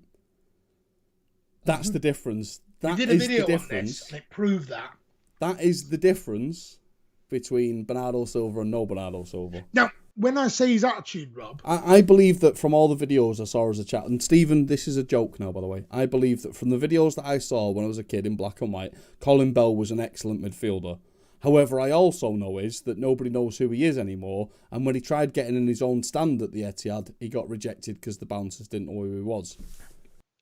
When I say attitude to Bernardo Silva, I mean, look, last season and the season before, he had a bit of a sulk on. And he did. Oh, anyone who says he wasn't... Blah, blah, blah, blah, blah, blah. Is living in daydream land. And I know everyone loves it that he came out a couple of years ago with a latte in his hand when Liverpool were when we did the Guard of Honour for Liverpool. And everyone loved it. But you could just... He said it himself. He wasn't there. He was unhappy. He wasn't fully with it. Well, there may be reasons behind that we're not going to talk about. His attitude around. He's literally took the bull by the horns and gone, you know what? He could have been killed. Nah, and we're now going to give him a new contract. And that's what I mean. And there's a difference. I look at Laporte and I still don't see a happy person. I look at Bernardo Silva, who openly, and with Pep as well, all said he wanted out the club in the summer. That was point blank admitted by everyone. But again, Martin, there may be things that we legally shouldn't talk about that were relating to that situation. Yeah, I know, but with Laporte, I still see a not very happy player, shall I say. With Bernardo, I see a guy thriving, smiling ear to ear, loving life, loving football. Because he is the focal point. He is the man. He is the engine in our Ferrari. And he's irreplaceable. And for them idiots at the club who were ever going to look at selling him for 35 million quid, hang your head in shame because you won't get his little toe for 35 million quid anymore. Well, according to Liverpool fans, he's still not good enough to get in Well, there. but they're absolute waffle merchants because I think Bernardo Silva might get onto the bench for a Carabao Cup game for Liverpool, but But is there any way? Let's talk about, because people have. There was a guy I wanted to talk about, and he's Sterling. Raheem Sterling. So Rob, in the summertime, said that Raheem Sterling will have his best season in a City shirt this year. And for the first 6 games, Rob sounded like a waffle merchant. Whoa, no. He did start scoring before the 12th, Martin. I'm talking. Are we just talking Premier League? We're talking. No. It's unfair to just say Premier League. In all competitions, he started coming good at about the 6 game mark, and you can't deny that, Martin. Well, I can. Well, I would say about you'd be wrong to do so, but it was looking before the sort of 6th or 7th game when Sterling actually started trying. It looked like Rob was the biggest waffle merchant on the planet. But now, Raheem Sterling's the first name on the team sheet after Bernardo Silva. He's coming in to show in the form. Somebody's going to attack you. I don't give a shit. I don't give a shit. You can come at me, but Sterling scored like 11 goals in 14 games, so I don't see what your problem is. Well, I said that Raheem Sterling got man of the match against Leicester because I always say in a Pep team you've got to work, and for the first few games wasn't working. He was running down blind alleys. Didn't look very, can take or leave it. And he's knuckled down. Now, whether we don't know, is he playing himself into a new contract? Is he playing himself away from the club? We don't know. All I care about right now is that he has proved people wrong. He's scoring goals, and people go, "Yeah, but it's a 2-yard tap-in." But Martin, I don't care about this 2-yard tap-in nonsense. Yeah, but my point is, if we win the Champions League, Martin, we spent years and years watching Sean Goater score goals, 3-yard tap-ins off his ass. Yeah, exactly, Martin. So, for anyone to say, Sterling, he only scores 2-yard tap-ins. One, they're incorrect. He doesn't. Southampton a couple of years ago smashed it from the edge of the area after dribbling in and out of everybody. He is becoming the player that he always should have been. Now, whether that is because he's playing for a move away from the club, who cares? At this point in time, it doesn't matter. He's currently in a Manchester City shirt, and he's currently doing what he should be doing. Business. Exactly. So, and he's also doing it off the ball. Look at his running off the ball now. He's putting himself into dangerous areas again. He's involving himself in the game. He's tracking back. He's trying to do everything that he used to do. And like I said, I don't care what it is. If he leaves, he leaves. If he doesn't sign the contract, he doesn't sign the contract. That's out of our hands.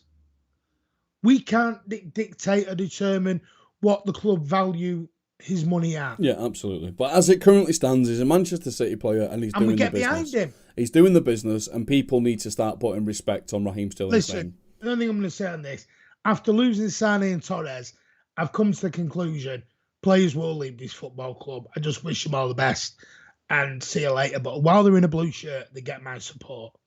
But players are going to leave, and that's a fact of life. Anyway, Gabriel Jesus, started off like house on fire and then has turned into a wooden shack. No, I think that's massively unfair.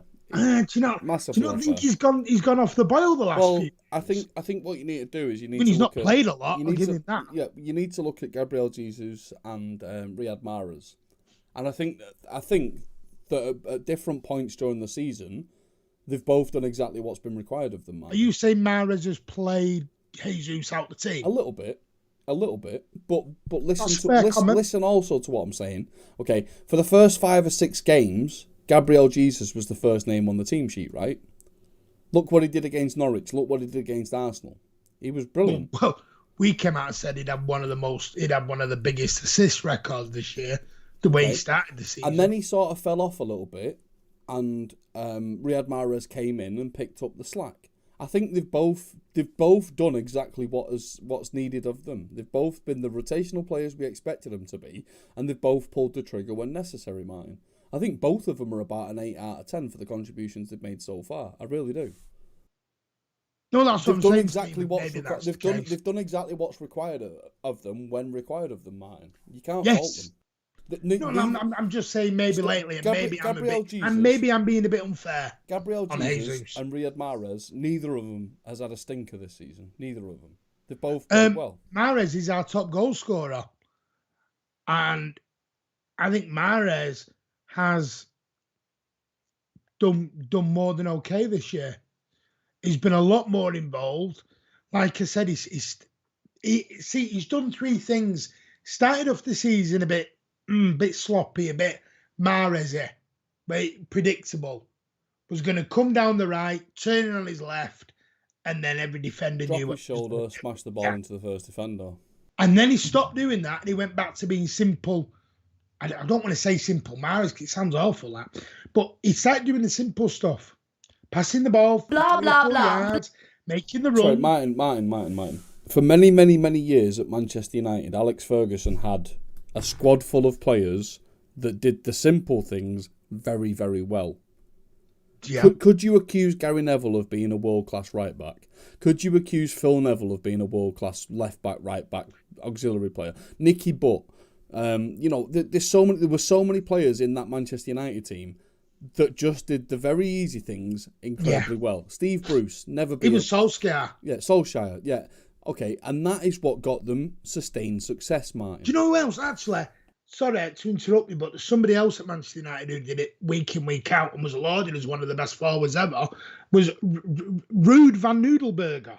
Oh, I thought you were going to say Ryan Giggs, because he was another one. He did absolute naff all, except score from 2 yards out. Right, but but that's the point, isn't it, Martin? The fact of the matter is, they were doing the things that were needed of them. Steve Lomas, if anyone wants to remember that far back.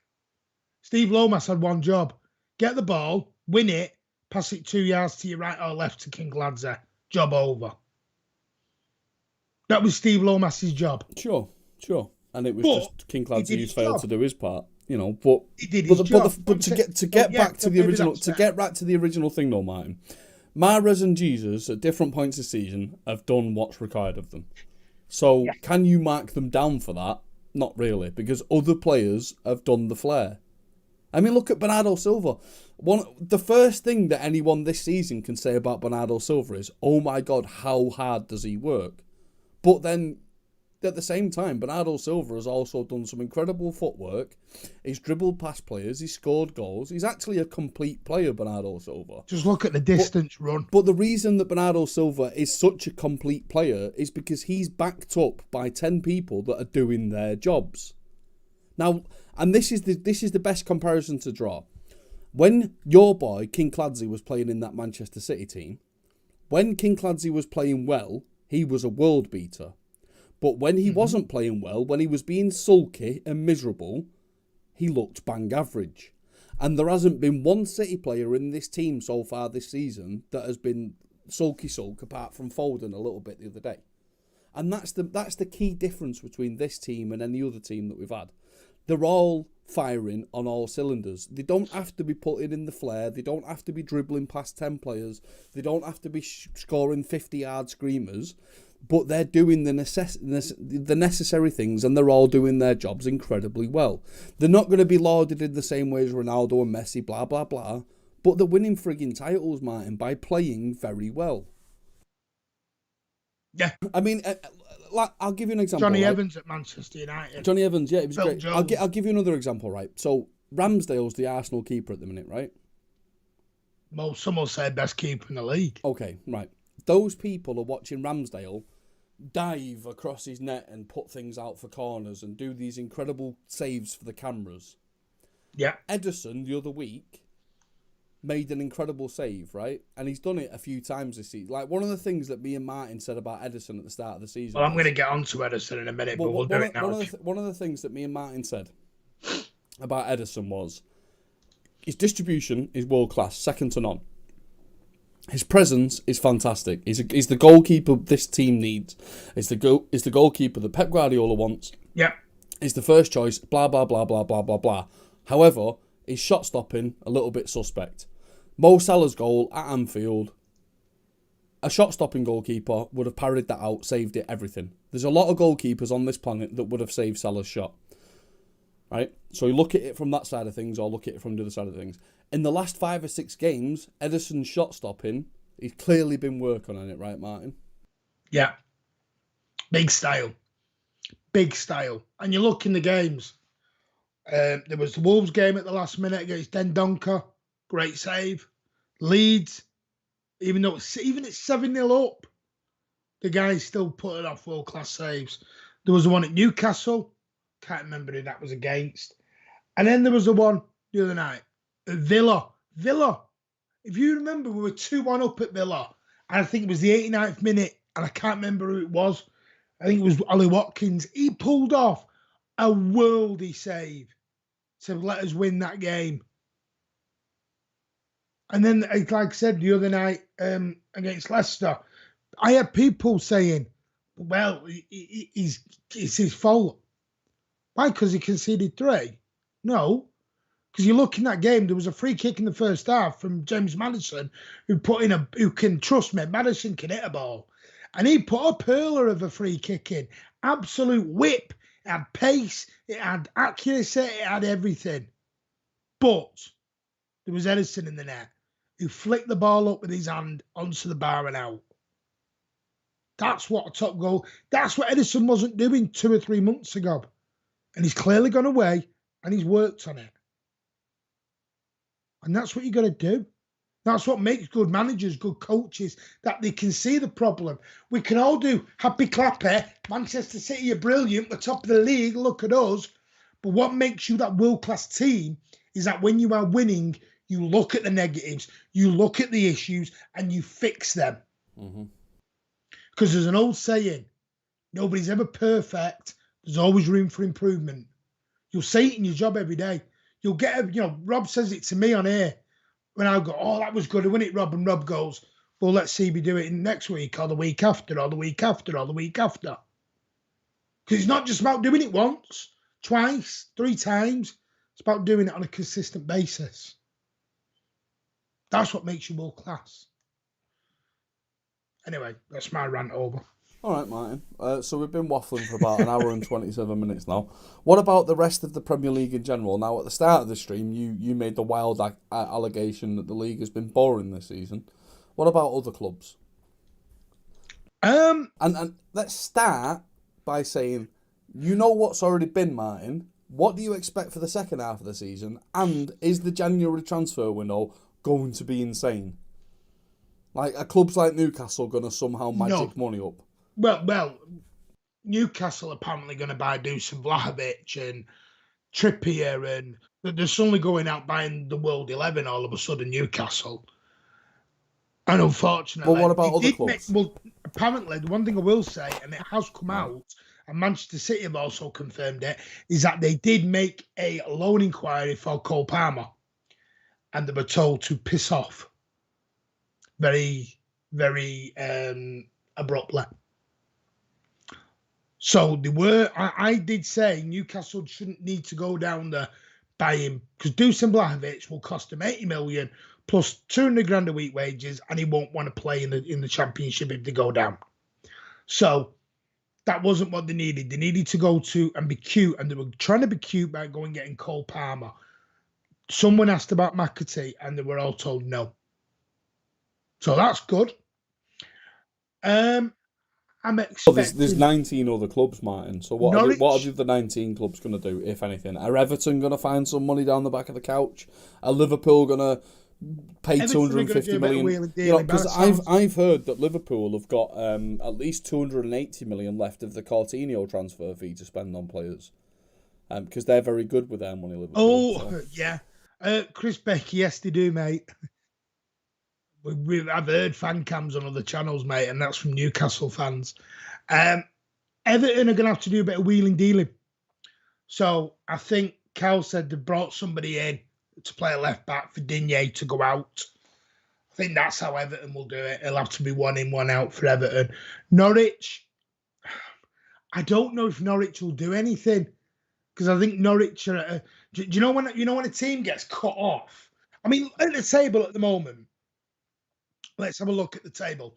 Norwich are currently 3-0 down to Palace. They've played 19 games and they're on 10 points.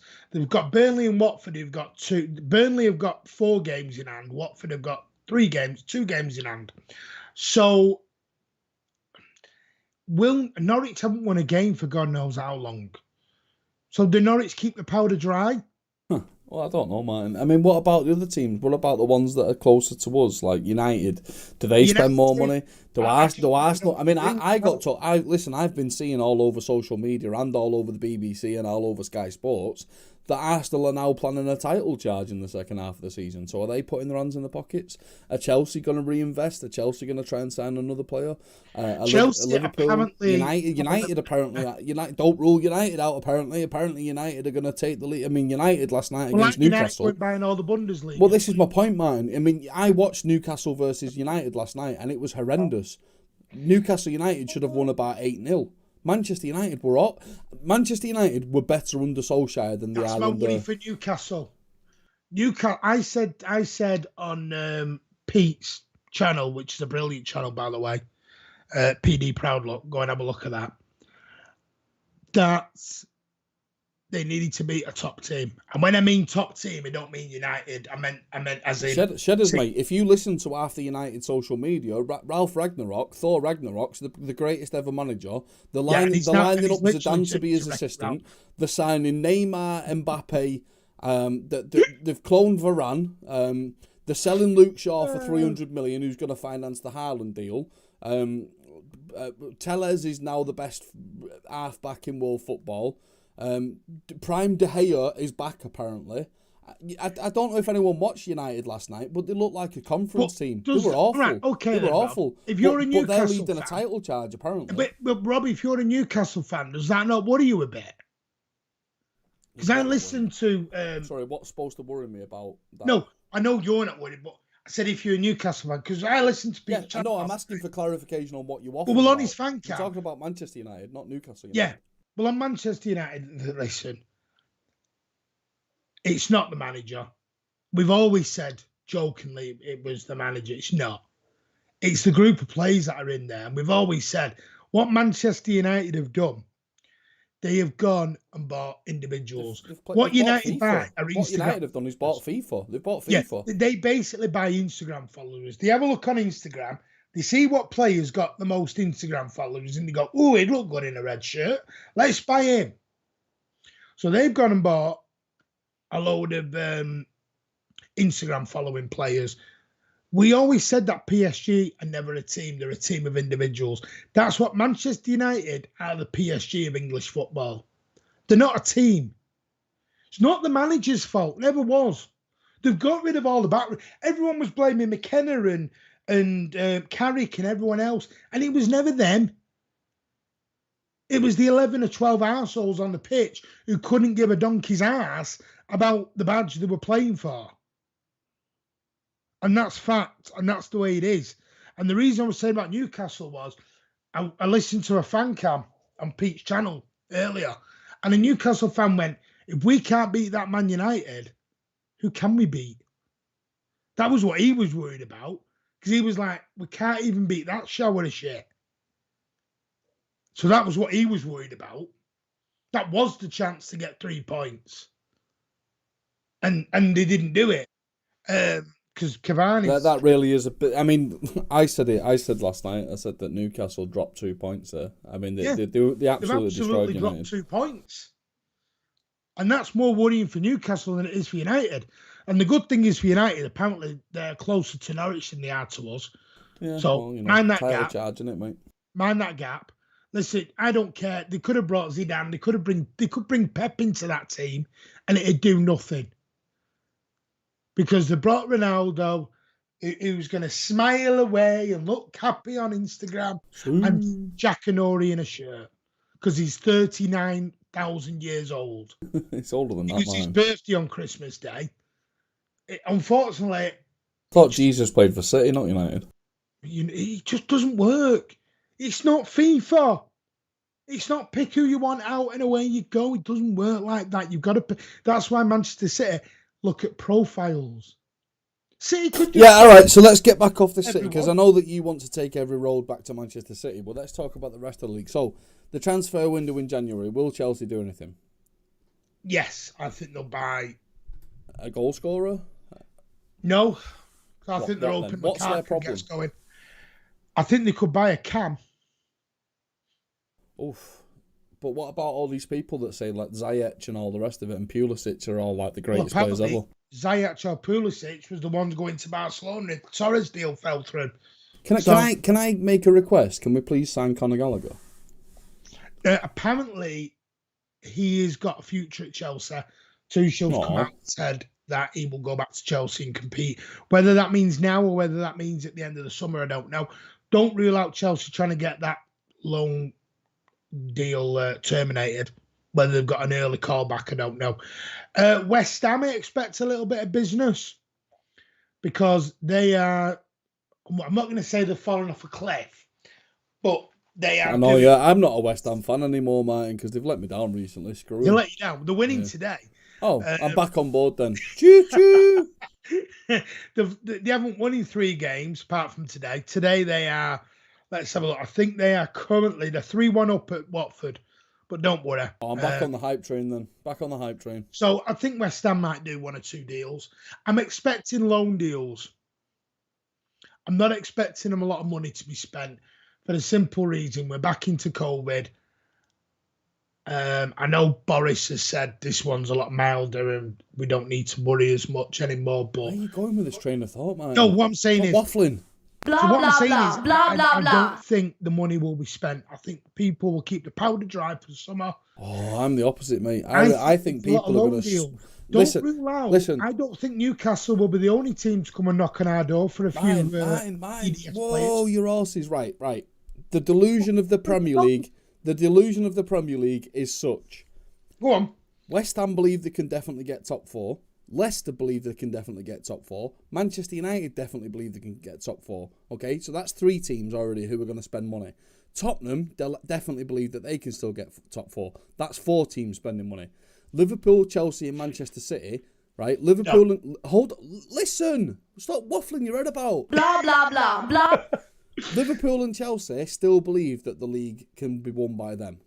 Oh, give over. They still believe that they can win the league.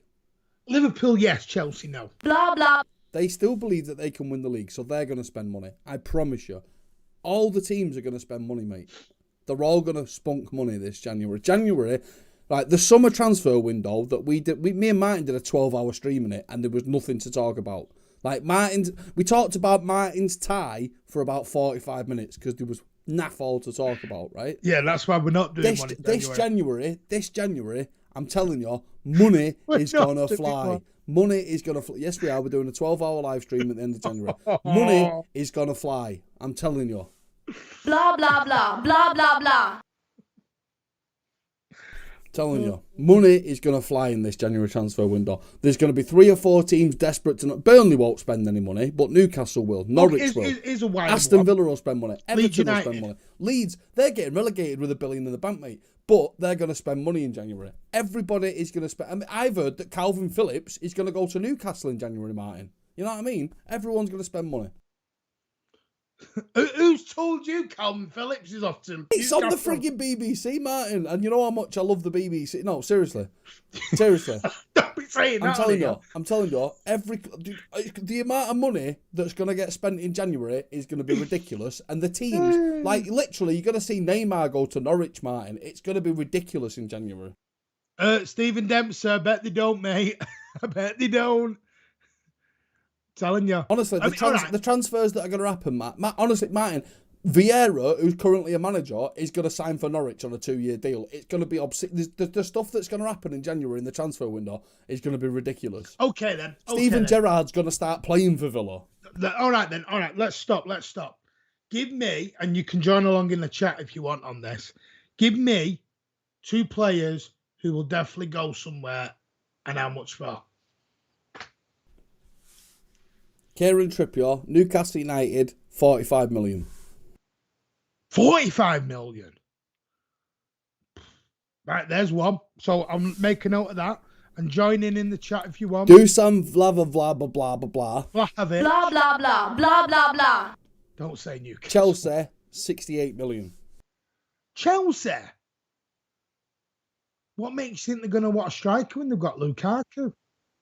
Because they want to win the league.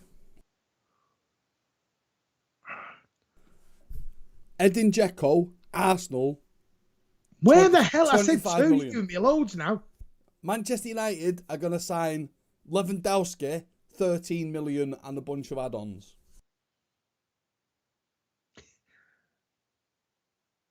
All right. Have we got any in the chat? What's that guy from Barcelona that's crap, but everyone thinks he's good because he's got a good card Dembele on FIFA? Coutinho. Yeah, Coutinho is good. He's going everywhere in there. Coutinho is going to go to He's going Tottenham. to Norwich on a 6-month loan. Coutinho, Tottenham, loan. Tottenham? Yes. Where'd you get what? But what have we got here? Where's Anthony? Martial's going to Newcastle, and it'll be the most pointless signing in world football history. Luke Digne to Chelsea on loan that'd be a sad one for me. Does Kylian Mbappe leave in January? Stop getting close to the camera. You keep going blurry. Does Kylian Mbappe leave in January? No.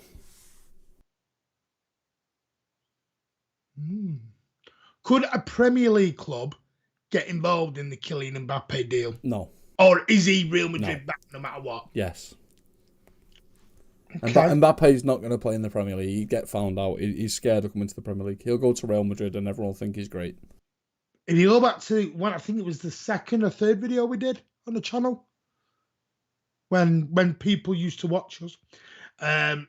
You kidding, Martin? Nobody watches us. Don't chat crap. I did say I'd love Kylian Mbappe because he put the ball in the onion bag. Blah, blah, blah, blah, blah, blah. He did say that, but he's massively wrong. Hang on a minute. Mbappe You can't get Haaland. Mbappe's plateaued. Everyone knows that Mbappe's plateaued. He's not the player that everyone thought he would be. I think Peppe'd get him. Oh, it'd be like sex on legs. No, it'd be not amazing. at all. I would rather sign Bukayo Saka than Mbappe. Get off. 100%.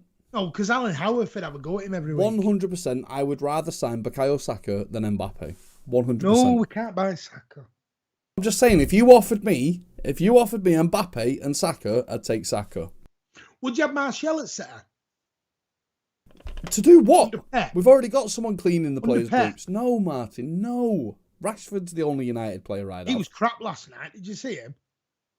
Martin, United were crap last night. All of them, they were awful. Rashford was bang average. Ugh, I tell you what, when Haaland comes to the Premier League, he's going to prove you all wrong. All of you. Okay then, right. I've got the table up here, 1 to 20. Let's go through it. Manchester City, any deals, yes or no? Yeah, I kind of want to sign Susan Vlahovic now. Blah, Manchester City, yes or no, Rob? Deals. Yeah, I Haaland. just want yes or no. Yes, Haaland. Liverpool, Yes. Chelsea, Yes.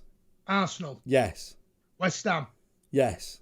Tottenham. I think West Ham would get like Lingard or Martial or something. Martial to West Ham could be a shout. You know? Yeah, possibly. Or Martial to Tottenham. Possibly, yeah. Tottenham. Yes. No, Tottenham are going to spend 3. They're going to buy 3. Well, they're going to buy 2 and loan 1. So you're saying Conte is going to have a busy time? Yeah. The Rags. Oh yeah, God yeah. Oh yeah, they're gonna buy who's like they'll get Ibrahimovic back or something stupid. Everyone from the Bundesliga they've been linked with. Yeah. Hi-ho, Wolverhampton. No. I fear massively for Wolves. I think they're done spending and they're going to get relegated next season. Next. Ooh. Crystal Palace. Are the Eagles going to keep soaring? No, they're going to try. Well, the key thing for Crystal Palace is they've got to keep Conor Gallagher. They've got to keep that loan option. So are you saying no Conor Gallagher and the wings are getting clipped? No. What I'm saying is that they need to keep hold of Conor Gallagher. That's their mission for the transfer window or for whatever. Oh, so it's more retention than it is. Absolutely. Palace are fine. They won't buy anyone. Brighton, a loan player. They'll get someone on loan. Anyone leaving, by the way? You can have leaving as well. No. Leicester City. They need like 6 players and they'll get 2. 1 loan, 1 buy. Is it just on this? Kelechi Iheanacho, is he playing his way to a bigger club? Kelechi, he's playing his way back to Manchester. You know what? I still cry. Get off with that. I cry every day about it. Martin, let me just point out to everyone in the chat. Kelechi Iheanacho scored 24 goals for Manchester City in not very many games, and he had a better strike rate than Sergio Aguero. Fact. Okay. Go on, who else? Steven Gerrard, Villa. Yeah, Gerrard's going to sign for Villa. Really poor Scouse accent. I do apologize. Was that Scouse? I thought you were Portuguese. That was really poor. Blah, blah, blah, blah, blah, blah. Saints. They haven't got any money or any ambition. Southampton will get someone from like the Belgian league or the German league on loan. Stop turning sideways. We can see how bald you are. You're 2 haircuts away from quitting. Before we leave, because we're going to leave shortly, but we are going to just mention this before we get going. Brentford. The Bees. Well, we'll get into the Brentford game in a couple of minutes. But yeah, no. Well, the thing about Brentford is, as we discovered shockingly the other week, they've got no academy. No. And you got a reserve team? I don't know. I just know that they've not got an academy. So, I think they'll try and loan 2 players and they'll get Here's one. A question. Yeah. Is Brentford's mission to keep hold of Tony? Yeah, of course it is. So someone like a Leeds or a... Tony, do you remember when, what's his face? What was that idiot at Norwich who scored against us? Oh, begins with C. No, begins with P. Pukki. Yeah, Timo Pukki. That's what Tony is to...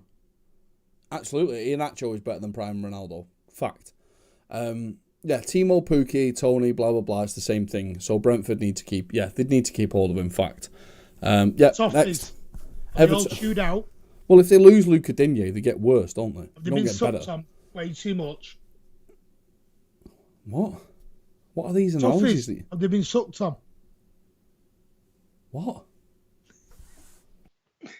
Come on, I've got all my little quips coming Blah, out blah, there. blah, blah, blah, blah. What the Everton, hell? the Toffees. You suck on a toffee. You want to suck on Everton? No. Right, Everton, go on. Man, what's going on in your absolute slurry trough of a mind? He could have been killed. Right, Everton, is it 1 in, 1 out for them? Everton just have to survive for the next 3 years and then figure out a way to spend money without getting in trouble. They're absolutely in the toilet, Everton, unfortunately. I don't want them to be, but they are. They're not going to get relegated. They're not going to win anything. And Everton going back to the Mike Walker days. I know some people might be a lot too young to remember them days. I think the problem with Everton is, like, if you merged Newcastle's team with Everton, you'd have a top 8 team. Do you know Everton? And that's kind of the problem. Do you remember the Southampton team and the Coventry team in like the late 90s, middle 90s? Yes. Who always were like last day. Remember like Peter Unlove for Coventry, who only came alive in the last 2 games of the season to score goals. That's how I see Everton going back to. I see him just playing this. But that's not the Everton that Everton want to be. No, it's not. They want to be up, carrying on, I know. I do fear massively for Everton. I don't fear for them in the way that they'll get relegated. I just fear for them that they'll just become a Premier League wanker. Do you know how there's those teams that finish between 8th and 14th that are just Premier League wankers? They're never going to win a trophy. They occasionally excite the fans, but more often than not, they let the fans down. That's what Everton have become now, and that's really sad because that's not what Everton should be. Definitely. It is sad because Everton have lost. I think Everton went to the trough and they tried to have a go. And as it's proven, this is what I've always said to Newcastle, just because you've got money doesn't immediately mean you are guaranteed success, unfortunately. It's a good balancing act. You've got to try and do. Chris, absolutely like what we were before the takeover. We were Premier League wankers. After 2003, because obviously we got the promotion back in 2002. Yeah. After that, we just became Premier League wankers. Like the two highlights of our season, I think one season we beat Chelsea, right, if you remember. 1-0 with a Nicolas Anelka penalty. And that was like a highlight of the season. Do you remember that, Martin? I think it was Mourinho's season where he was almost undefeated and we beat them 1-0. Yeah? Yeah, and David James ran around the pitch like he was having an absolute... Okay. And that was what it was like to be a Premier League wanker. There was nearly a pitch invasion at the end. Yeah. You'd occasionally beat a big boy, but you were a team finishing 12th. So you've got nothing in life to look forward to. You are a Premier League wanker. See, and that's what we were before the takeover. Do you remember when we beat Newcastle 1-0 through Paulo Wanchope to stay up? Mm-hmm. And it's like, and that was at the Etihad, or at the time, the City of Manchester Stadium. And it's just days like that. We beat Everton 5-0 on the last day of the season to wrap it all up. And it's just, it is what it is. Leeds United. They are a Premier League wanker. Are they buying or selling anyone? Well, put it this way, man. Or is it getting players off the treatment table for them? So what is it that Bielsa does, Martin? He's Pass. No, Bielsa is an architect. He'll draw you a picture of the Colosseum. He'll fill it with life, vibrant colours and all the rest of it. But at the end of the day, it's just a fucking drawing.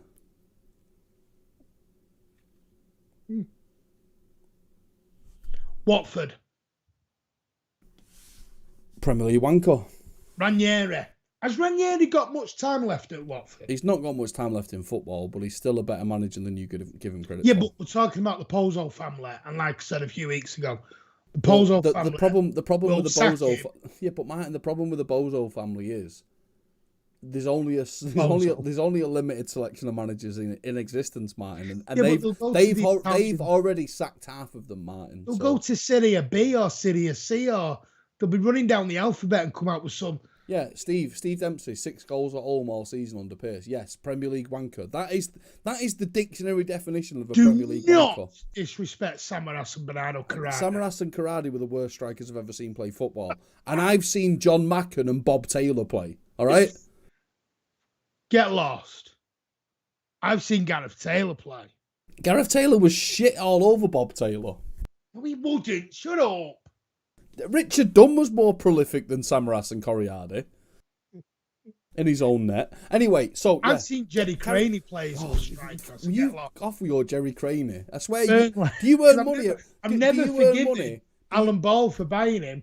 Do you earn money every time somebody mentions Jerry Craney? We got rid of Paul Walsh for him. Paul Walsh. Right? Does everyone remember Rosler, Kincladze, and Walsh, who were like way better than everyone else in the league? Got rid of Walsh for him. Like Walsh, Rosler, and Kincladze were Salah, Mane, and Firmino of the day. You know what I mean? Got rid of him for Jerry Craney. And we got rid of him for Jerry Craney, yeah. Martin's favourite player. Right, Martin, come on, next. No, that's Barry Conlon. Burnley. Sean Dyche. I think this could be... I think... Am I going to buy anyone? No, and I think they might lose Tarkowski to Newcastle. Or Ben Mee. I think this is the prediction I'm going to make. One Premier League team is going to result in another Premier League team getting relegated, and not because of the results on the pitch, that is what it is, but because they're going to buy their players from them. And that team is looking like Newcastle right now. Okay. Newcastle then. Are they going to be the biggest spenders in January? Right, okay. Newcastle are going to go after Conor Cody at Wolves, and Wolves are going to say no, and then they'll go to Burnley and try and get Tarkowski or me. Are they going to try and do a stupid signing like Dusan Vlahovic and get humiliated when they get told to piss off? No. They might go after Aubameyang or something like that. Trippier? Yeah, I think they'll get Trippier, but he's not the answer to the problems. No, it's not like they need a left back. They need a whole back four, new goalie, new midfielder, and new No, the goalkeeper's okay. Yeah, he's okay. Not when he played us, he wasn't. Yeah, fine. Norwich, are they just going to go down with nothing in the bank and have summer? Yeah, Norwich are just Norwich, aren't they? They're worse than West Brom at this point for bouncy, boing, boing, boing. Very true. So, yeah, that brings us to the end of our mid-season. What we're going to do now... Well, let's quickly talk about the Brentford game. So, okay, so as everyone knows, traditionally, the way a league season works is you play 19 games and then you're at the halfway point of the season. And in that 19 games, theoretically, you're supposed to have played each other team once, and we haven't. We've played Leicester twice. And it just so happens that we played Brentford in the 20th game and then like in the 23rd or 24th game or something stupid like that. So we've got Brentford back-to-back almost. We've not played Brentford yet. With no idea what sort of animal they will be. They seem to be putting up a decent first season fight, especially at home. Yeah, so it's going to be. I think it's going to be a very interesting one. And considering, I think in our lifetime, Martin, how many times have we played Brentford?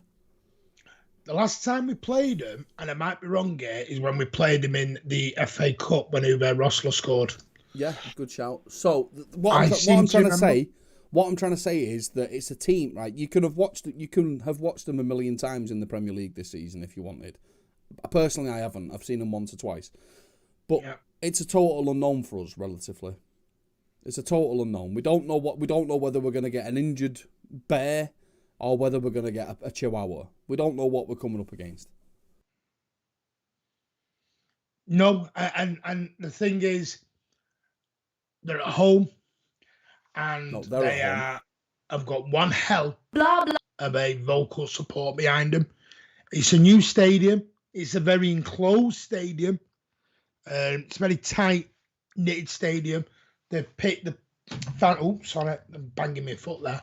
The players are very, very close to the pitch, so they're going to be on top. The atmosphere will be rocking. What we will need to do is silence that crowd early tomorrow night, very early, because they're going to be up for it. And Brentford have shown going behind, they can come back and win. They did it against Watford. They've done it against other teams. They beat Arsenal there. They have given teams a good game at the Brentford Community Stadium. So what we've got to do there is go there and be professional. Now, up to now, there has been rumours that there has been a lot of EDS players training today due to the fans are close to the pitch. Due to rumoured of COVID issues, Rodri did not train today. Neither did Cancelo, but apparently Cancelo is fit and so is Ake. But I think we're going to be without Rodri tomorrow, which will be a big loss. So it looks like it'll be Fernandinho again, which will be more worrying because Brentford will be a lot quicker through the midfield than what Leicester were. So that does worry me.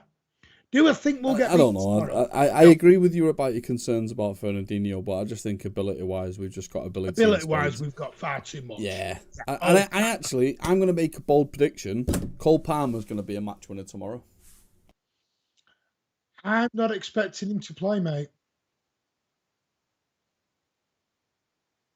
Where have you got the Cole Palmer to play tomorrow from? Pulled it out my ass. Cole Palmer. You clearly have, haven't you? You've really pulled that out your ass. The last time we played Brentford was 25th of January 1997 in a 1-0 FA Cup win. Uwe Rosler at what was known as... I can't remember the name of the stadium. I was there as well. It was a little shed at the back. It was literally a shed. The old cattle shed.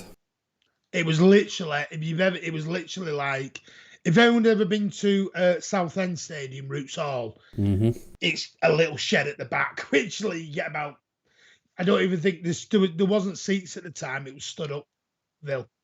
I don't know if you went to that game, Rob. I didn't, Martin, no. But it was a good game. I went with my uncle and had a great time. But, well, yeah, 1997, it wasn't bad. But I'm expecting... Well, I mean, if you were just watching us for a joke, Chris, then it'd be a pretty... it wasn't the amazing thing. Be a pretty stale punchline by now, wouldn't it? And at the end of the day, you'd be the only wanker. No, because at the time, we were still dreaming of being promoted back to the Premier League. We were having a bit of a dream. Yeah, I don't know. I really I don't know. I've just got this feeling that Cole Palmer's going to get something, and maybe that's born more of the desire to see Cole Palmer play. I don't know. I really do hope. I really do hope. Because the Ferran Torres deal, that is now. By the way, we've got the full-time scores now from the Premier League. Crystal Palace 3, Norwich 0. So, listen, just cut Norwich out of the league already. They're done. They're dunskies. They're absolutely dunskies, Norwich. They're absolutely apparently Cancelo did train today, Rob. Tottenham only drew against Southampton, so it looks like Tottenham are going to have to sign 58 players. Yeah. And West Ham, the mighty West Ham, who are the best team in the league, as we all know, beat Watford 4-1. So, yeah. Leicester-Liverpool at 8 o'clock tonight, Martin. Any thoughts on that game? I think Liverpool will destroy them. No, Charlie, I know. This is why I said it's a dream of mine to see Cole Palmer play tomorrow night. I know that it's impractical, unfeasible, and unlikely. I know this, Charlie. But I just think that I'd love to see him play. But today, these are the players who were in training, by the way. Edison, Stefan, Carson, Diaz, Mbete, Ake, Laporte, Wilson, Esprand, Fernandinho, Gundogan, Bernardo, De Bruyne, Palmer, Grealish, Foden, KK, Sterling, Jesus, and Mahrez. And Cancelo did train in the end. But they are the ones. Also, there is other news as well, Rob. I don't know if you want me to mention this, but Ferran Soriano was given by Globe Soccer Awards. Jean Cartier, consider saying that sentence in a different way, because that's really weird. Well, did you know that the best sporting director of 2021 has gone to Ferran Soriano at the Globe Soccer Awards yesterday in Dubai? Do I say anything on that, Rob? Or... Yeah, whatever. I don't give a toss. Soccer? This is the one that gave Pep the thing as well. Anything that says soccer in its title, I don't respect in the slightest regard, Martin. Sean Foggett has made his little match prediction there. That's probably about right. Whatever. Who gives a shit? Listen, at the end of the day, we should be battering Brentford. And I'm not trying to be arrogant, although that does come across as incredibly arrogant. But we're Manchester City. We're going to win every single game, 88-0, and everyone's shit. It is a shame, Their manager, Thomas Frank, has come out with some quotes. Thomas the Tank, did you say? Thomas Frank. Any relation to Anne? No. He's Danish. He's a Danish manager. We're playing against a team in the Premier League with potentially the biggest ever budget. I love the way they throw the budget in. Definitely one of them, and I think the greatest manager in modern era. Definitely. Wait, hold on. Did Martin just report some news to you that was actually inaccurate? Apparently so. Definitely Jesus unbelievable. Martin, players. It's almost as if you've got a reputation for this sort of stuff. Blah, blah, blah, blah, blah, and he just talks about how tomorrow's going to be very difficult, but they have a game plan and they intend to stick to it. So, as Rob says, we have got 6 games coming up. We have got Brentford tomorrow evening, 8:15 kickoff. It is live. We'll be live at 7 p.m. Yeah. Well, yeah, 7 p.m. Yes, 7 p.m. 8:15 kickoff. It is live on the Mancunian Way watch along. Come and join us. Then we've got Arsenal away on New Year's Day. Then we're away at Swindon in the FA Cup. Then we're at home to Chelsea. Then we're away to Southampton. And then we're at home to Brentford again. Yeah, but Sean Fogarty playing newly promoted teams in their first season in the league is never easy. The problem is, Sean, if I made that statement, I'd get assassinated in the comments for saying, we beat every team 88-0, why should we care? Let them try and beat us, blah, blah, blah. I'm a new arrogant City fan, I've been supporting for 5 minutes. And just because we won a bunch of games 7-0 and 6-0 and 5-0, blah, blah, blah. I've got a bit more respect in football, Sean, and I completely agree with you that newly promoted teams are never easy to beat. But if I say that, I get slaughtered by all of these plastic fans who snort cocaine instead of watching the football. Yeah. Oh, there you go then. Why's your head got so big, Martin? Oh, by the way, yes, I am correct. It was Chica who got the best blah, blah, blah, blah, blah. No, sorry, Arnold just got it through. It could have been Chica killed. who got the award.